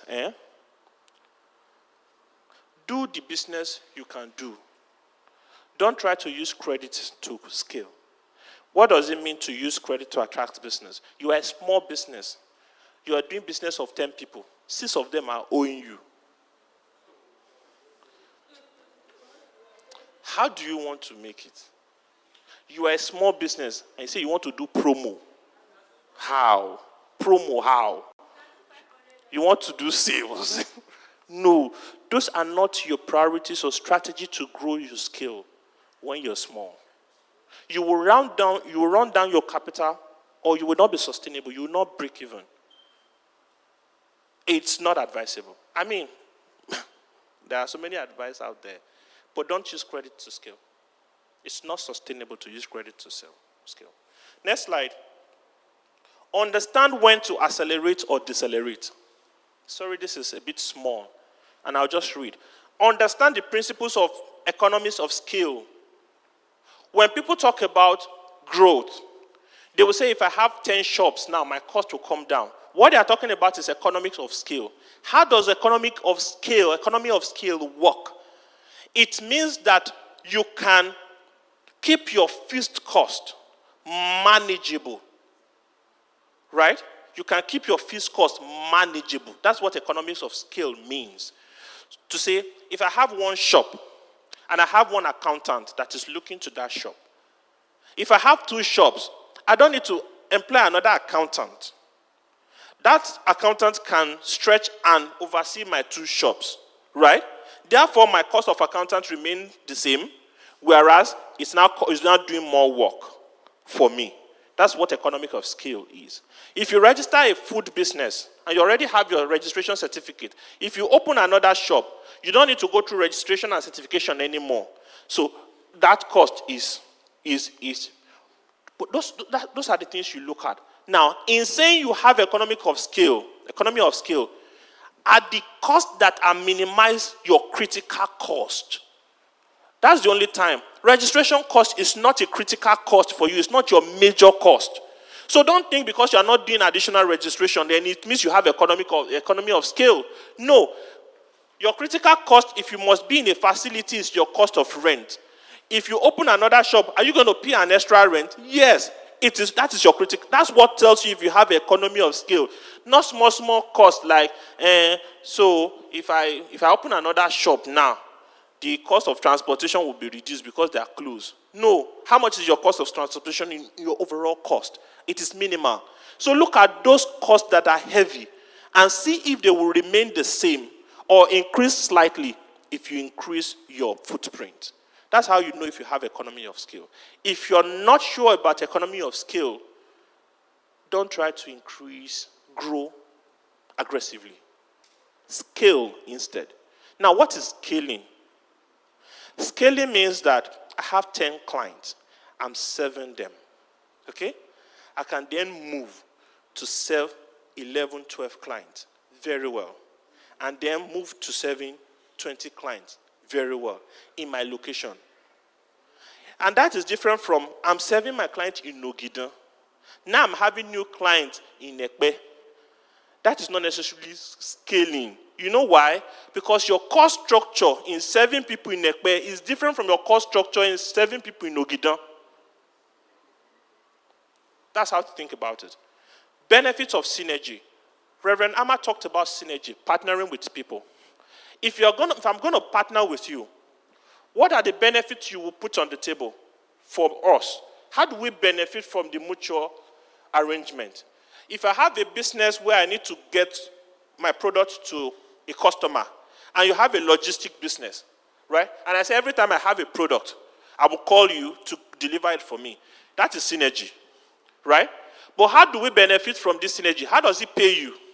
How does it pay me? What does it solve for me? Can I get the same thing I'm getting from you from someone else? Then there's no synergy. Because if I don't call you and call someone else, it really doesn't add or take value away from me. But if I call you, there must be something I'm benefiting. We must both identify that thing. If I call, there must be something you're benefiting. You know why? It doesn't take time for people to realize that they are not benefiting the extra. So if I call you, tell me I can't come today. Why? Because there is really nothing you're benefiting from that arrangement. But if there's something you're benefiting from that arrangement, when I call you, in fact, you will be the one calling me, you have product today. Because you know there is a value. So in every partnership, in every synergy, what is the benefit of this our arrangement? You must identify it. And if there's a synergy, you can then look at, okay, how do we grow that advantage? How do we maximize that advantage? Benefit of integration. What is integration? Integration is when you have a business that does something, and then you move into another business that is related to what you're doing. Now, I'll give you an example. Let's say you're into food business, and then you move from food business to foodstuff business.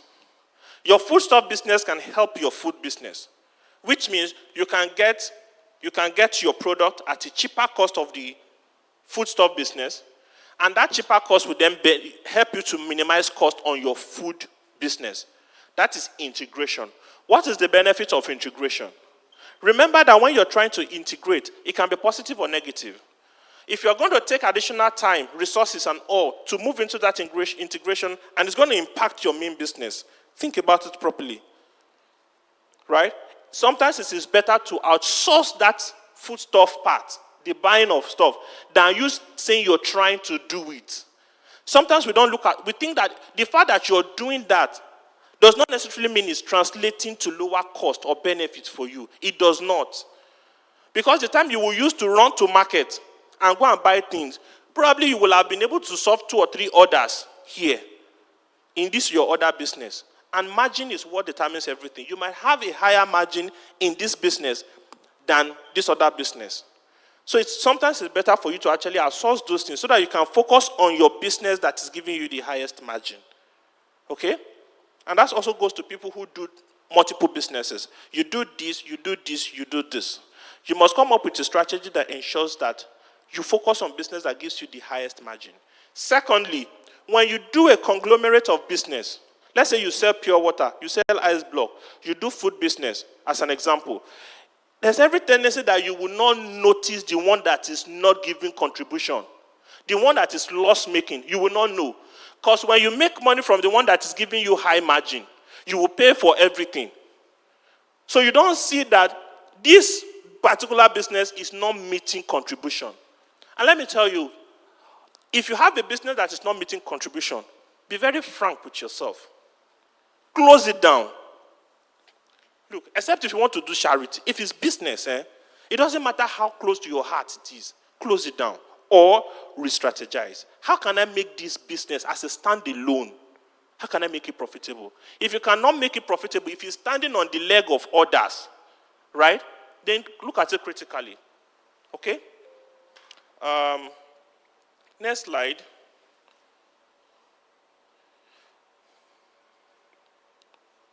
Okay, I have 2 slides left.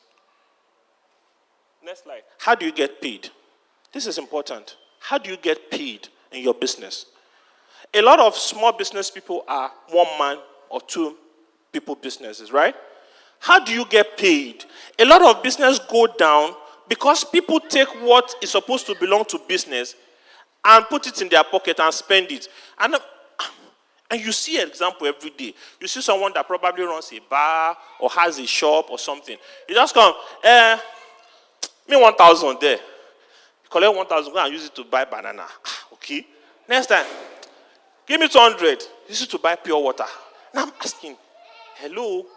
So that 1,000 and the 200 is what? Is what? And here's what you should. My co-facilitators.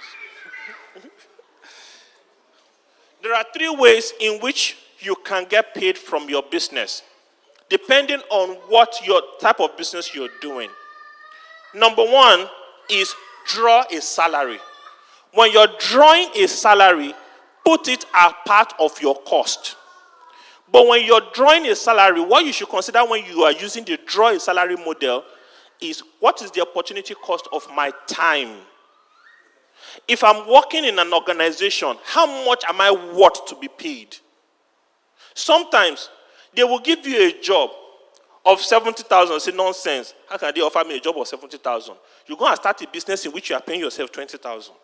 But because you think it's my business. It's my business now. It's my business. I'm a business owner. I'm the CEO, founder, and something. It will make up for the 50,000. No. Now, I'm not saying you shouldn't have your business. I'm saying that the fact that you have a business does not mean you should shortchange yourself. How much is your 1 hour worth? If your 1 hour is worth 5,000 naira, for that product, for each product you make, you must factor in that equivalent into it. If not, you're not running a business. You're running a business for someone else. If what I'm worth is 50,000 rand per month, my business, the salary I draw from my business must be equivalent to 50,000. You know why? The 50,000 is what sustains your lifestyle. And if you don't take that money as salary from your business and you are sure your business can sustain it, you will draw it anyway, but you'll be drawing from your profit. You'll be drawing from where you're not supposed to be drawing it from. You would think the fact that you have revenue of 1 million means that you can spend 50,000 naira from your business. It does not follow. The second thing is share of profit. That's the second way you can draw. You can pay yourself. You can decide not to draw salary, but share from the profit. Remember from the contribution analysis how you get profit, right? Now, then tell yourself, from profit, I will take 40% of profit. When you decide to take profit, right, you are using what is called return on investment. That 40%, that 40,000 you are taking must be equivalent to a return on investment. In other words, if you put the total money you put into your business, if you put it and invest it, what is the return that this will give you? If the return is 10%, fine. If the profit you're drawing is not up to 10%, you better take that money and go and invest it. Because the business is not returning, it's not giving you the return on the capital. And on your capital, I'm not saying the total money. You will borrow money. You will have money from other sources that is generating your 1 million revenue. So it's the fact that you're generating 1 million revenue or 10 million revenue does not necessarily make you big or make it a good investment decision for that business. The amount you take out as profit must be equivalent or more in return of equity or return of capital than any other investment you can do on your own. That is what it means if you're taking share of profit. The last one is to take professional fees. People who take professional fees are people who have expertise in an area. Let me give you an example. If you're a computer programmer, right, and you're good, organizations can employ you to work for them using your skills, right? How much would they typically pay you for a job? Let's say it's $1,000. Let's say it's $1,000. If you're doing a business, you must be able to draw $1,000 as a professional fee. So the business will run, and from whatever the business generates, this way, not before profit, at the top. If you're taking salary or taking professional fee, you take it as part of the cost. You won't wait for profit. You must be able to take it at that top and pay yourself. And that way, you pay yourself every month. Or however you charge your professional fee, always charge that. If you do that, you will not be tempted to go and use business money to go and buy a car and start driving, or use business money to buy phone. 3 ways to pay yourself. Okay?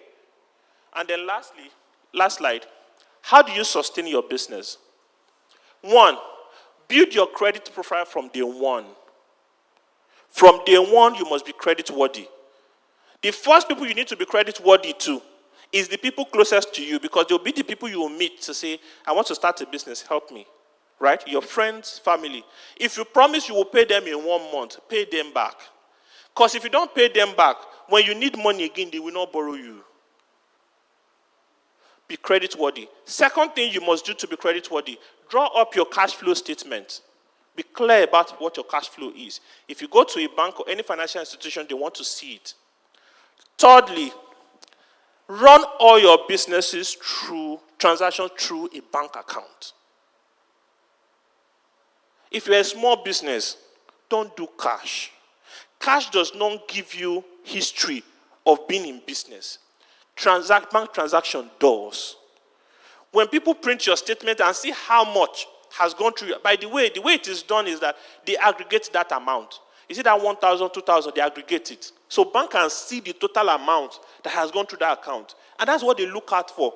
So if the total amount that has gone through your account is 10 million, say, this business has been. And they can see the history over 1 year or 2 years. Say, this business has been around. But if you collect cash and you don't even deposit it in the bank, they can't tell how long you've been doing business. The encouragement is run all your transactions through bank account. Now, in running your transactions through bank account, consider 2 things. 1, there are fintechs these days that make transaction easy. We know them, right? Fintechs where you can easily do transfer and all of that. Then we have the normal traditional banks. And I've gotten this question sometimes to say, which one should I work with? Should I go with the traditional or should I go with the fintechs? The fintechs, the advantage they have is easy to onboard on them. It's easy to do your transaction. For the bank, might not be that easy, right? But don't forget that when you need what matters, it is the bank that can help you. And the reason why you're running your transaction, yes, you are running it for ease, but you also want to be able to engage the banker at some point to say, I need a loan for my business. Now, can you engage the fintech for a loan? Yes, but at what cost? If you go and check the cost of loan on the fintechs, you will see the difference of that to a normal bank. So, here's what you do. You can have a portion of your transaction running through the fintechs, but make sure you establish and you run a proper structured account in a commercial bank. Because that is the future of your business when you need what matters. Okay? Second thing is, take an insurance. We've talked about it, right?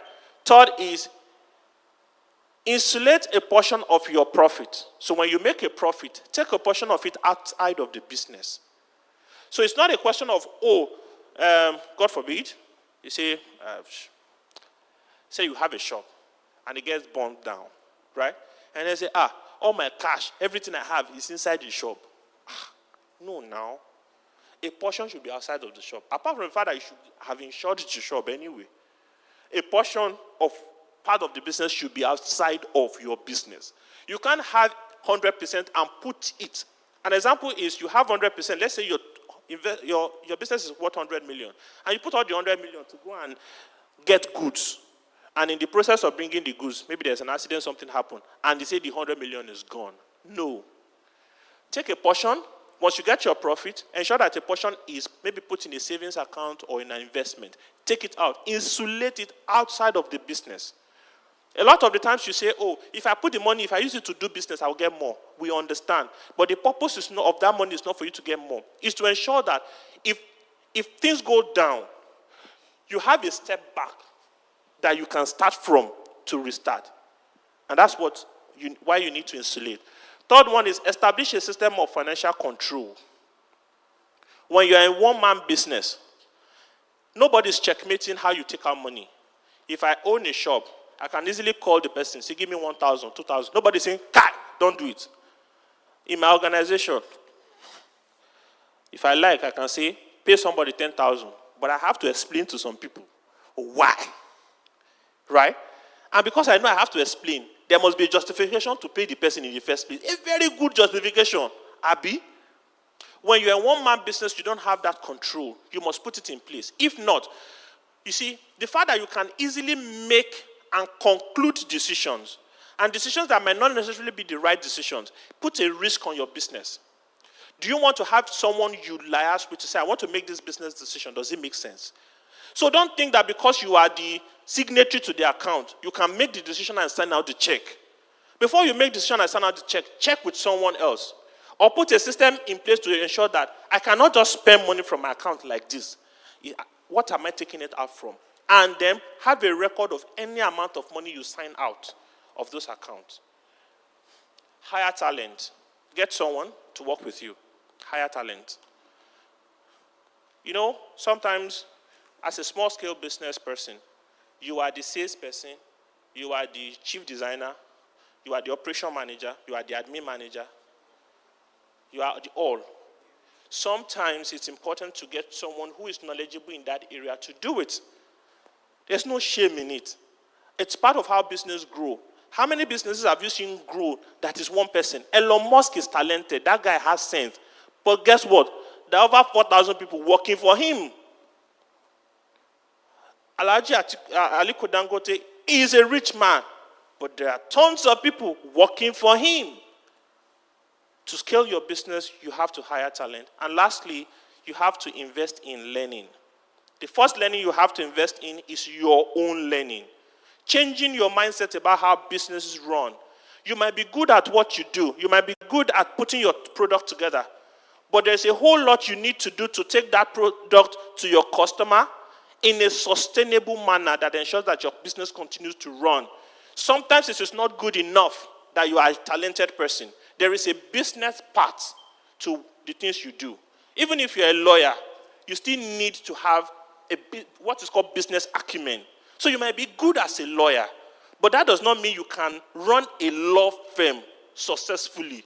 Because a law firm is not just about going to court and arguing cases. Do you get my point? So get people and invest in learning, both for yourself and for other people. I'm done.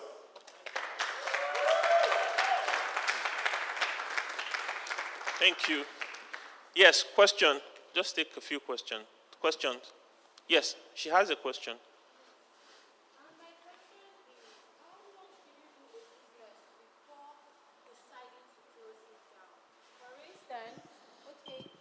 For instance, maybe between the first 6 months of a business, you may not be able to decide whether this business is viable enough. So let's say you do this business for 1 year, and it looks like, just like you explained, you are not getting, or maybe you just got capital, is not very profitable. So, in your opinion, sir, depending on, considering your knowledge and field, how long should a business, can you do a business before deciding to close it down? Thank you. First and foremost, what tells you that a business is struggling, right, is that you're not meeting your contribution. If you're not meeting your contribution, you can see that you're struggling. But like I said, you may not meet your contribution in month 1, month 2, month 3, right? But when you do your forecast over a period of time, you will see that business will turn around, okay? But if you actually do that and realize that in the foreseeable future, there's no turnaround, or the turnaround is dependent on 1, 2, 3 key things, you would always see. So it's called business analysis or business diagnostic. To say, I'm not doing well, or this business is not doing well. What are the problems? You identify those problems. Is it a people problem? Is it a capital problem? Is it your business model problem? Is it a channel problem? Is it that there are no customers? When you've identified that, are there stuff that can be solved? Because when you identify a problem and you can solve the problem, then you can try to solve the problem. But one, if those problems are too many, they are not things you can solve on your own, right? You may want to decide to say, let me step back and go back to the drawing board, which means step out of the business for a while. Second, you could be the problem. Sometimes we don't want to agree that we are the problem for our business. Get someone else to look at it. Right? Get someone else to look at it. That this is the challenge I'm having with this business. Is that something that am I approaching it wrong? And then get those ideas to say, try this, try this, try this. There's always a trial period to say, you can try something, try different things, try solving those issues for like 6 months. But if after that you still realize that it is not working, I will advise that you step back. Because you're losing money. And also you're wasting resources, right? So look for something else to do. Now, sometimes that business might be your passion. That is really what you want to do. Always differentiate between your passion and what is business, right? There's nothing wrong with you doing your business, your passion. Now, and I'll give you an example. Let's say that your passion is cooking, right? You can decide to maybe register to a cooking school or even work for someone for a while just to get to understand the business a bit more before you start up. In the Chinese culture, they typically work for people for some years. They will learn it. Even in the Igbo culture, they do it as well. They learn it. Sometimes there's something you have not mastered. There's nothing wrong with you going back to try and get it. And then you can step back again when you're ready. Right? So rather than, just keep going and you know that it's really not going anywhere. So give this 6 months. Try some solutions. Try something else outside of yourself. But if it's not going after 6 months, depending on how much capital you're also sitting on, right? You might not have capital to last you for 6 months. You might. But if not, try something else. That's my advice. Yes? Okay. You talked about, for a starting capital, having enough money to maybe pay yourself, even as you're starting a business. So in a case where, I'm just asking to be cleared, so in a case where, or should we say, if you do not have this money to pay yourself before starting this business, do not start it. Or would you rather say you can start the business and maybe get a side also? When you say getting a side hustle, side hustle is a question of you want to share your talent and experience and your time. So when people talk about having and starting a side hustle, you have to be clear about something. Do you have enough resources to share? Sometimes the fact that you're then taking time from something else to go and try and put something else is the reason why what you're doing is not working in the first place, because you're sharing the time, the resources. I'm not saying don't do side hustle. Just know that it has a cost implication. If you have if you have space to accommodate a side hustle, by all means you can. But just be sure that you're not taking the time for one to the other. Now, if you're starting a business and you can't pay yourself immediately, right? Because you want to recognize every cost that goes into that business, convert it to a loan. To say, I'm lending this business this money. I'm supposed to be taking 10,000 naira every month, but I'm loaning it back to the business, right? And I will pay it back so time when the business gets traction. You account for it, but you account for it as a loan. If you fail to account for it, you're not putting into consideration the total cost of that business to you. Right? Which means you think that the business is sustainable when it's not. But if you put it as a loan and the business is still sustainable, it means you can continue to do it. If you put it as a loan and the business is still not sustainable, then you know it's not working. So instead of you can convert it to a loan for a time and it still works. Yeah. There's a question at the back, then we'll take yours. Okay. Yeah. Thank you, sir. Yes. Please, can you explain the contribution part again, please? I think I missed. Contribution. Contribution. Can you explain it again, please? Can you go back to the contribution part?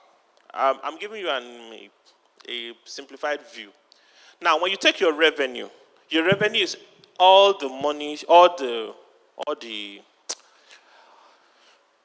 money you generate from sales. That's where your revenue will come from, mostly, right? Then you take your direct cost. A simplified version of your direct cost is your variable cost. Cost that can be attached directly to the output, right? your cost of raw material, your cost of transportation, or your cost of packaging, right? Those are your direct costs, which means if you don't produce that thing, you won't incur that cost, right? So if you don't produce, you will still pay your rent. So that is not a direct cost. It's a fixed cost. But if you don't produce, you won't incur this cost. Those are your direct costs. So you take your direct cost from your revenue. What you get is your contribution. Your contribution tells you the amount that is left for you to meet your fixed cost. And that is a measure of if your business is sustainable.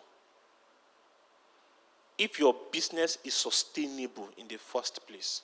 That's what your contribution says.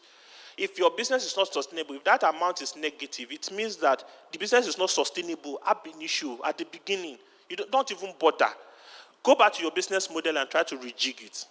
Because no matter how much you put money into that kind of structure, it won't work. Is it a bit clear? Thank you, sir. Thank you. Yes. Sorry, before we take yours, he raised his hand up. Welcome. Oh, all right.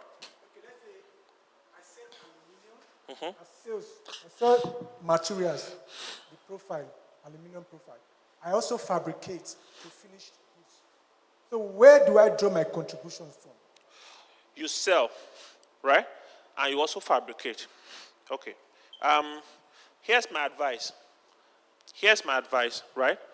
First, break those two business activities, right?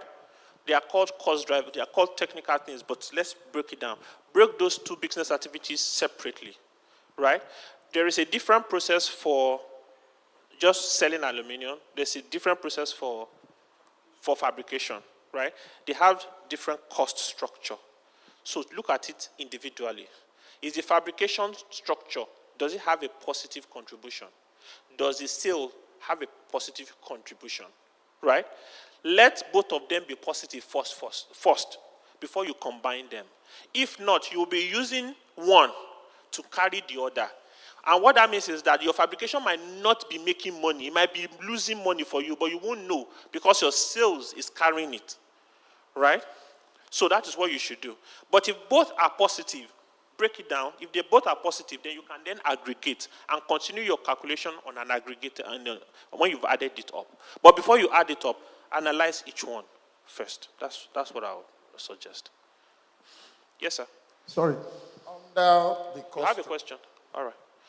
Please. I want to ask, under the cost structure, the fixed cost, are we supposed to take it from the salary I pay myself or from the total gain? The fixed cost. Yeah, the fixed cost. Your salary, sir, is a fixed cost. Okay. Your salary is part of your fixed cost. Now, let's put it this way. Let's say you run a business from your house, from your house, right? You know that as a person, you're the one paying the bill for the house. And you pay the bill from your salary. Okay? Now, there are two things involved. One, if you do not do business, your cost, your utility cost, for example, will not be as high. Let's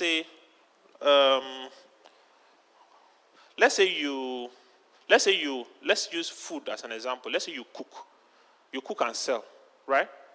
You are into food business. Normally, in your house, you buy gas for the month to cook for you and your family. But if you're into food business, you have to buy more gas for the food you are cooking out, right? You see, the additional gas you're buying is not part of your bill. It's part of your business's bill. You must calculate it separately, right? Now, your own salary is a fixed cost. In all you do, you pay yourself because you're the one. You're using your intellect, you're using your talent to run that business. It's as simple, it's the same as you waking up to go and do business for some other people. The only thing is that you employed yourself. And as long as you are employing yourself, your employer must pay you. You are your own employer, but you have to be paid. So you pay yourself. You are a fixed cost. Staff cost is a fixed cost. Why? Either you produce or not, you pay them. What is not a fixed cost is wages. You know, wages is people you bring in and you pay them according to what they do. So if you bring them in and you arrange 10 chairs, I will give you 10,000. That is wages. But salary is that the shop attendant, the security man, all of them, even if you don't do anything that month, you pay them. It's a fixed cost, including your own cost, because you are an employee of that business. You are the CEO, right? That's your position. You might also be the sales manager, but that's your position, and you have to get paid. So it's a fixed cost, and it's part of your fixed cost structure. Yeah. Yes, let me take your question. Behind. Oh, you have a question? Oh, please go ahead. Okay, now, going back to the cost war thing, Cost? costing war, like. Oh, fine, sure. So in a location where you have similar or high competitors, Competition, okay. yes, to the same business you do, Yes. what is the best approach? Why still focusing on your own market to use and avoiding all of that? And I believe you're asking this question because I said, don't use customer competition to drive your own pricing, right? When you're in a high competition environment, the first thing you have to get clear is there still market in that place? It's called what is called the addressable market. Now, I'll put it in an example.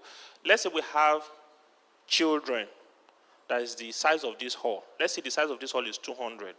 Then out there's finance, and then one other guy selling ice cream. But what the finance guy can sell is 100. What the other guy can sell is 50. Even if you go there, you still have 50 addressable market. So it's fine.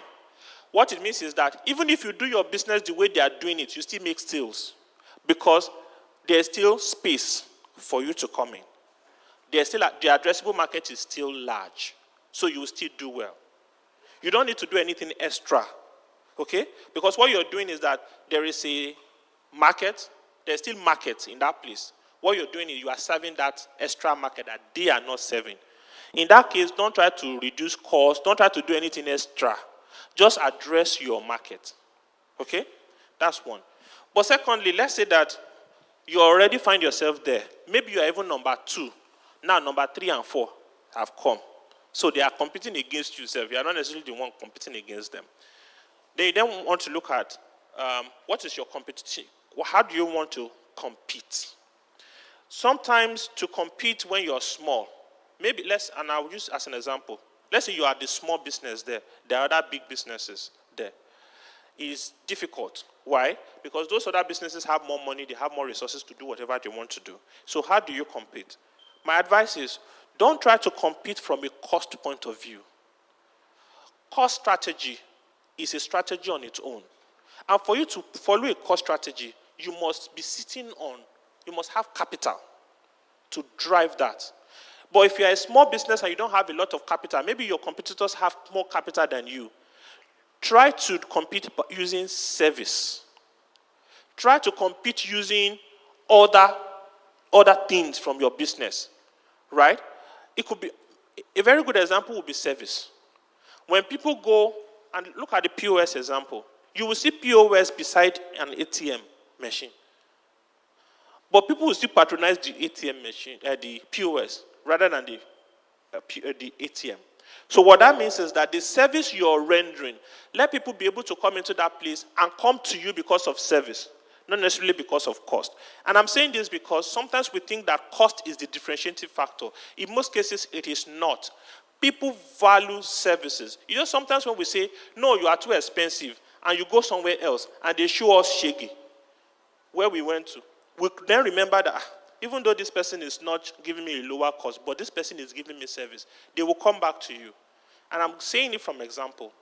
A while back, customer came to say, oh, these people are offering me better value, right, in terms of return. Took his money, went there, in less than 2 years, called me to say, that place I went to, they showed me pepper. Those people are not professional at all.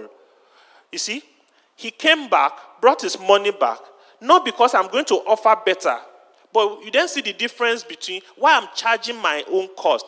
To say, I'm charging you this, but I'm going to give you the service that you desire, right?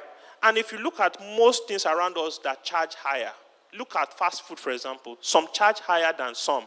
If you look at their food, it might be the same, but they still charge higher. But what you notice is, if you go to some places, the ambience, the way they serve you is way better than when you go to those places that are actually cheaper.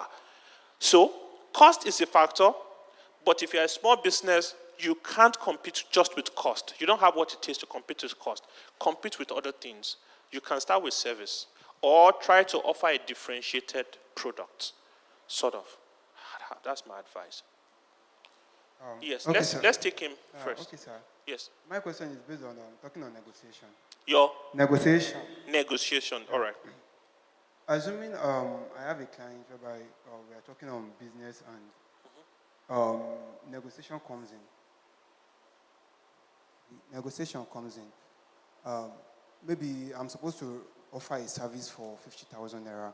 Then he agreed that okay, we'll be paying 45,000 naira, and he's a first-time customer. And I felt like okay, maybe it's okay and normal. I know it's a business, but the initial amount is 50,000 naira. Can I do it for that 45,000, or decide to let the customer go and just continue with my business with somewhere else? So your question has two answers. One, it's a question of who is your customer. Who really is your customer? And I gave the example in class to say, you buy ice cream, you won't price it, and it's much more expensive. But when you buy something, when you price something else, you will be pricing it as if it's, right? It's a question of who is your customer. The moment you walk into an ice cream shop, even you will notice that the way people walk changes. When you walk into an ice cream shop, your shoulder goes like, boom. Even your phonetic will change. You know? Right? It just tells you that immediately they project to you the kind of customer they want. To your question, right? See, if the true cost that you can offer to the client is 55, then it is 55. The question of being your customer, you don't want to lose that customer, because as a small business, you need all the customers you can get, is to try to negotiate from other points of view. Now, when a customer comes to you, they make it a cost conversation. It is your duty to make it a value conversation. Cost is not value. Right? It is not. And the reason why people buy Benz than Corolla and pay way higher, it's not a cost conversation. Because one is way more expensive. It's a value conversation to say, look, if you drive a Benz, even your lifestyle will change. The way people look at you will change. And it is that value you need to then project to them to say, it's not just a cost conversation. It's not a 50,000, 55,000 naira conversation. How much is 5,000? By the way, don't say how much is 5,000. If you say that, they will twist it on you. But let them know that for your 55,000, the value I'm going to offer you is way more. And you must be able to tell them 1, 2, 3 values immediately that you will offer them, that they can begin to think about. The moment you cannot think about 1, 2, or 3 values you can offer them immediately, then maybe you shouldn't be charging your 55,000. That's what it means. Because really, if someone can get this 50,000 and I'm selling it at 55,000, there must be a value attached to the 5,000 I'm charging. Really. Which has gone into my cost. And that is it. Yeah. So, that's how I approach it. We'll come back to you, but let's take some questions from there. Good afternoon, everybody. Afternoon, sir. You said something about the financial institution where everybody are advised to use a bank. A bank, yeah. Yes. What's your advice to, considering our financial institutions struggle, where the network is a problem, back and forth, so many people are having to use so many microfinance banks as against the existing standing banks. You said something about having histories, building an account statement, and all. Considering now, I have Kuda, I have OP, I have the FCNB, I have the Zenith Bank, and others. So, at the end of the month, when I have to build an account statement, is a challenge. At the end of the month, when I have to do a personal account statement, is also a challenge, where cash flow, it's having to do a 1+1 on different banks is a challenge. In all of this, what's your advice? Are you saying we should stop using the small microfinance banks that has proven reliable as against our institutional standing banks, or we should struggle with the system? All right. the value that traditional financial institutions and the fintech offer, they are different. They are. And that's just what I want you to see. And an approach you can adopt is this. For your transactions, because a part of your business, you want things done fast, easy, right? The fintechs give you that. Even onboarding, being able to start business relationship with them is easy, right? Go with them for all your transactions. If I were you, at the end of the month, I'll do my reconciliation and I'll move my funds and label it appropriately and move it to my commercial bank so that it will show that, look, the essence of all of this is that let the transaction show with an appropriate transaction notification that this is sales for January. The moment they open your statement and they see sales for January, it's called a sweep. You sweep it from one account to the other. Once it has gotten into that account, 2 days later, you can move it out to go and do something else. But it has reflected and it has counted. And guess what? The in and out will count. That's how they count it. And when you pull your statement, that monthly statement is still shown. And then you can then, when you're having your discussion, you can then add your transaction, smaller transaction history as an additional consideration. But from their own end, they can see that you have transaction on your account that is labeled sales, payment, that is labeled business transaction. And by the way, let your account with the commercial bank be a proper business account, not your own name account, not Dolu Benga. No, let it be Success Grace International Ventures, so that all the transaction there is seen as Success Grace International Ventures transaction. That's how I think you should go about it. But if you should just look, the fintechs will run your business faster. So I don't think it makes sense to let them go. Nah, it wouldn't. All right. Yes, please. I actually have a question to ask, but I want to, based on the answer you gave, all right, brother here. Now, I want to bring it down to here. Yes. I have, part of the business I do is sand supply. Sound? Sand. Okay, sand supply. Yes, different types of sand supply. Yeah. Then I have a pastor that calls me that, Bremeka, bring sand for me. Bring sand for me, you know. And I said that the transportation is, for the truck, is 35,000. And I said, Bremeka, you know that church, and, you know, I will pay you 20. And he needs like maybe 23 and all that.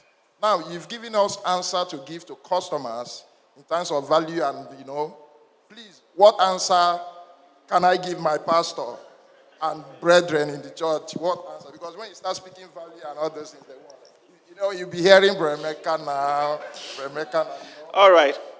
Number first value that you offer your pastor is the fact that he can call you to bring sand for him and you answer him. Why didn't he call someone else?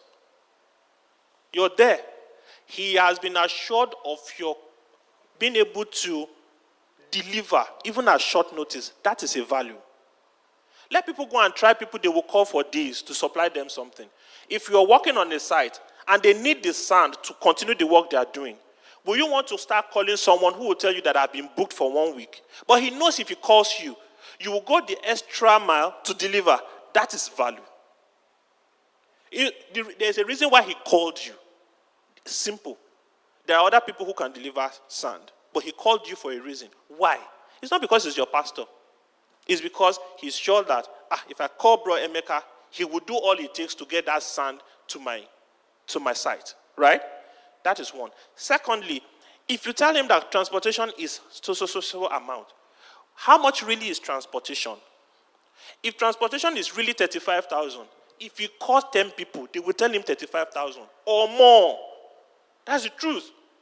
Except if you are trying to then charge him an extra on the thing.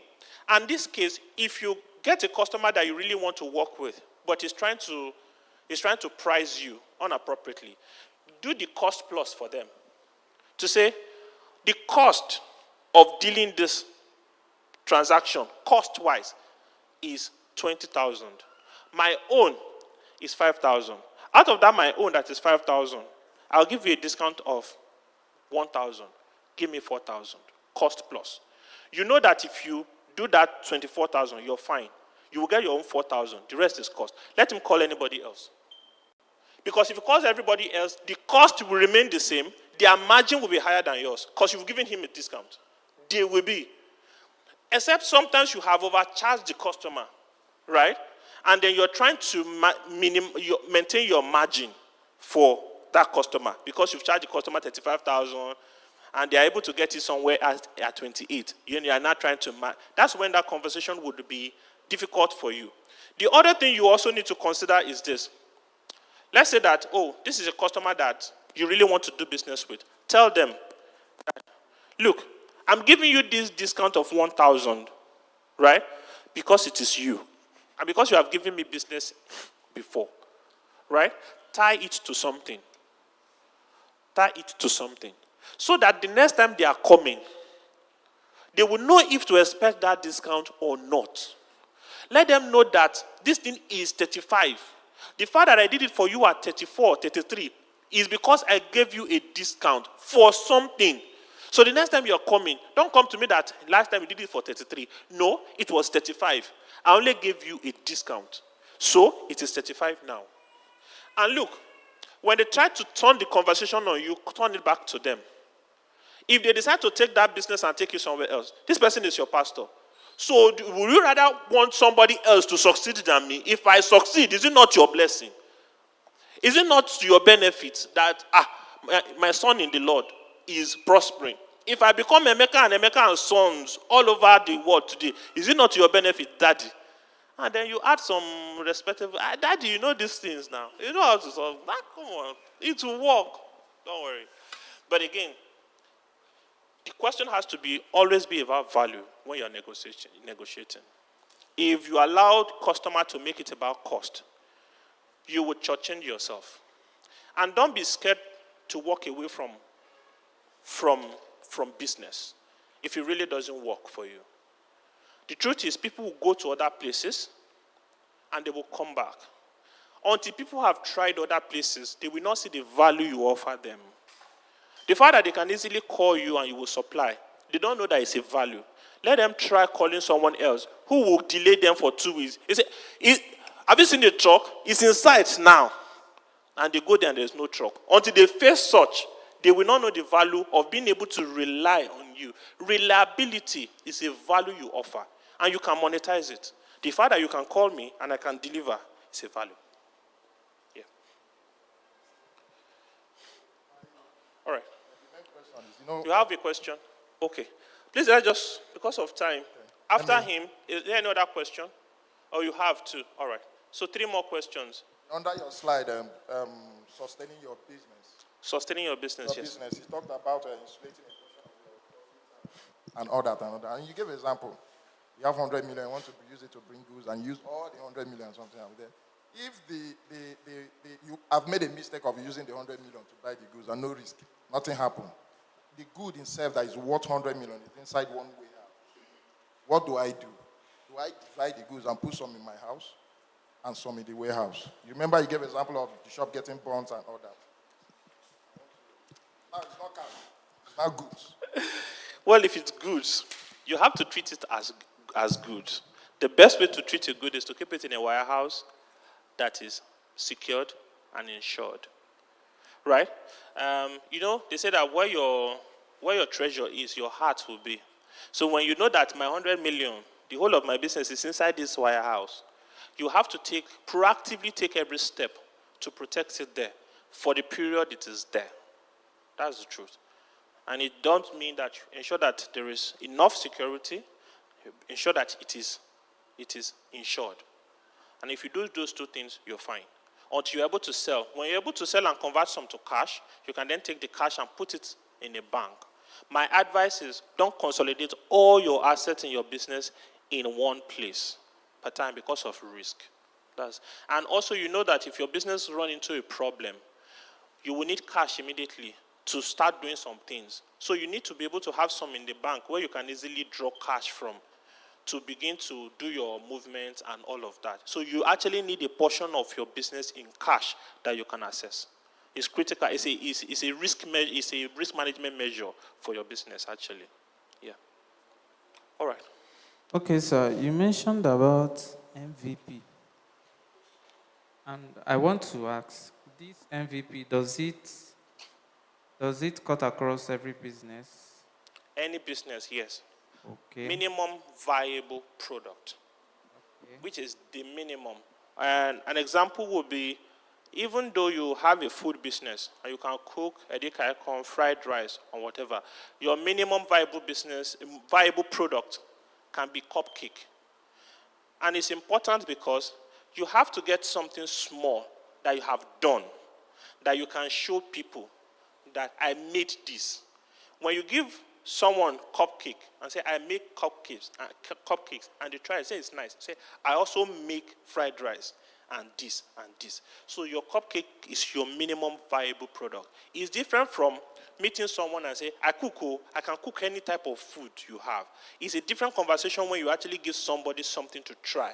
It might be small, but you can then attach every other discussion to it to say, I can make cake for wedding, I can make cake for this. But they're already testing a small portion of that service. They can relate to it than just coming to say, I can make cake for birthday and all of that. That's talk. Your business should be able to put something small on the table that people can try and be able to relate with you. And that becomes your minimum viable product. And sometimes when you're trying to start a business, focus on that first. So the money you need is not to make a big wedding cake. So you can't be carrying a big wedding cake around to say, I make cake. No, but you can go around with cupcakes to tell people you make cake and use that to tell them I can make a bigger cake. Do you get? So that's the point of minimum viable product. And it's not just for, I use cake as an example. It could be an app. It could be anything. Yeah. Yes. Check. Okay. Sorry, I want to ask a question that concerns costing your business, your product. Costing, all right. For people like me who render services that you don't, you don't physically see. So a client calls you and tells you, I need this. I build software solutions, applications, yes, web applications, mobile and native applications. And somebody calls you to say, I need this application, or this is what I'm trying to solve for my digital space as it concerns my business. And I'm like, okay, I can build you a product that will help upscale your business through the digital and all that. And the person tells you, how much will it cost? How do you successfully cost that service so that you don't shortchange yourself or overprice yourself out of business? Because sometimes you call the cost and they're like, because it's not physical and you cannot tangibly. I know there are some things that are, and funny enough, Uncle Williams, the problem is basic things that you can actually even place cost to, physical cost to, are things that the client already knows he's paying for. So, but your own service in building your intellectual service, how do you properly cost that intellectual service? Right. How do you cost intellectual capital? Interesting question. It's the same way you cost most things. It's just to identify your business model. So first and foremost, what is your business model if you're a software engineer, right? Your business model is that a bulk of your asset you use for your business is here. It's in your know-how, right? So if it is in your know-how, what you will be costing will be a portion of your know-how, right, that you spend in creating that. And let's use app development as an example. If you know how to build an app, and to build the minimum viable product for an app for a customer will take you 15 hours. 15 hours, right? How much is your 1 hour cost? What's the cost of your 1 hour? Remember, your cost as in 1 hour, your 1 hour cost as an unskilled person is different from your 1 hour cost of a skilled professional. It's different. A skilled professional means that you have spent money and time to acquire a particular skill, which is rare. For example, the certification I have, I pay for it in dollars, and it takes a whole long time, difficult to achieve. If I'm going to cost you, I will know that it's different from if I don't have that. Because if I don't have that, I can still serve you, but I'm not going to be serving you with that, the value of that learning. But that learning comes to me at a cost. I spent money and time to acquire it. The reason why the customer is asking you and not someone else to do it is because you have that extra, which you got from a professional point of view. So you are not going to cost yourself as if you are an ordinary worker. You are going to cost yourself as a professional. Right? So what is your professional fee? And how much is that per hour? So if you spend 15 hours on that, building that, you're going to charge your professional fee for 15 hours. And talk to lawyers. Lawyers charge professional fees. They don't just charge you anyhow. They will tell you that my 1 hour is 100,000 or 1 million. And how do you know? If you take a barrister that is SAN, right, senior advocate, and a barrister that is not SAN, they charge differently. Even if it's 1 hour they spend with you, a SAN will charge you in millions. Someone that is not a senior advocate will charge you in thousands. Why? That SAN, you will pay for it. So, they won't come to, because you can't even pay. The moment they come twice, you'll be thinking, how am I going to pay them? Because their appearance once is a whole lot of money. That's called professional fee. And if you're a professional, recognize yourself as one. If you've spent money and time to get a certification or to get a learning, see yourself as that. Don't let people come and use your time and just use your head. They say, I will go there across the road now, they will do it for me. Go. The moment people don't put value on your professionalism, they won't pay for it. So, charge them professional fee for 15 hours, but there are additional costs you must consider. Now, what are the additional costs? You see the 15,000 naira, the 15 hours you spend, you use light, you use internet, you use other things, power, whatever you use, cost it and add it to it. So it's not just your skill alone. You also use facility to do it. Cost all of that and add it. And that is how you arrive at your cost for the customer. Okay? So that's the way to go about it. I think that's the last question. All right. Thank you very much, everyone. I really appreciate it.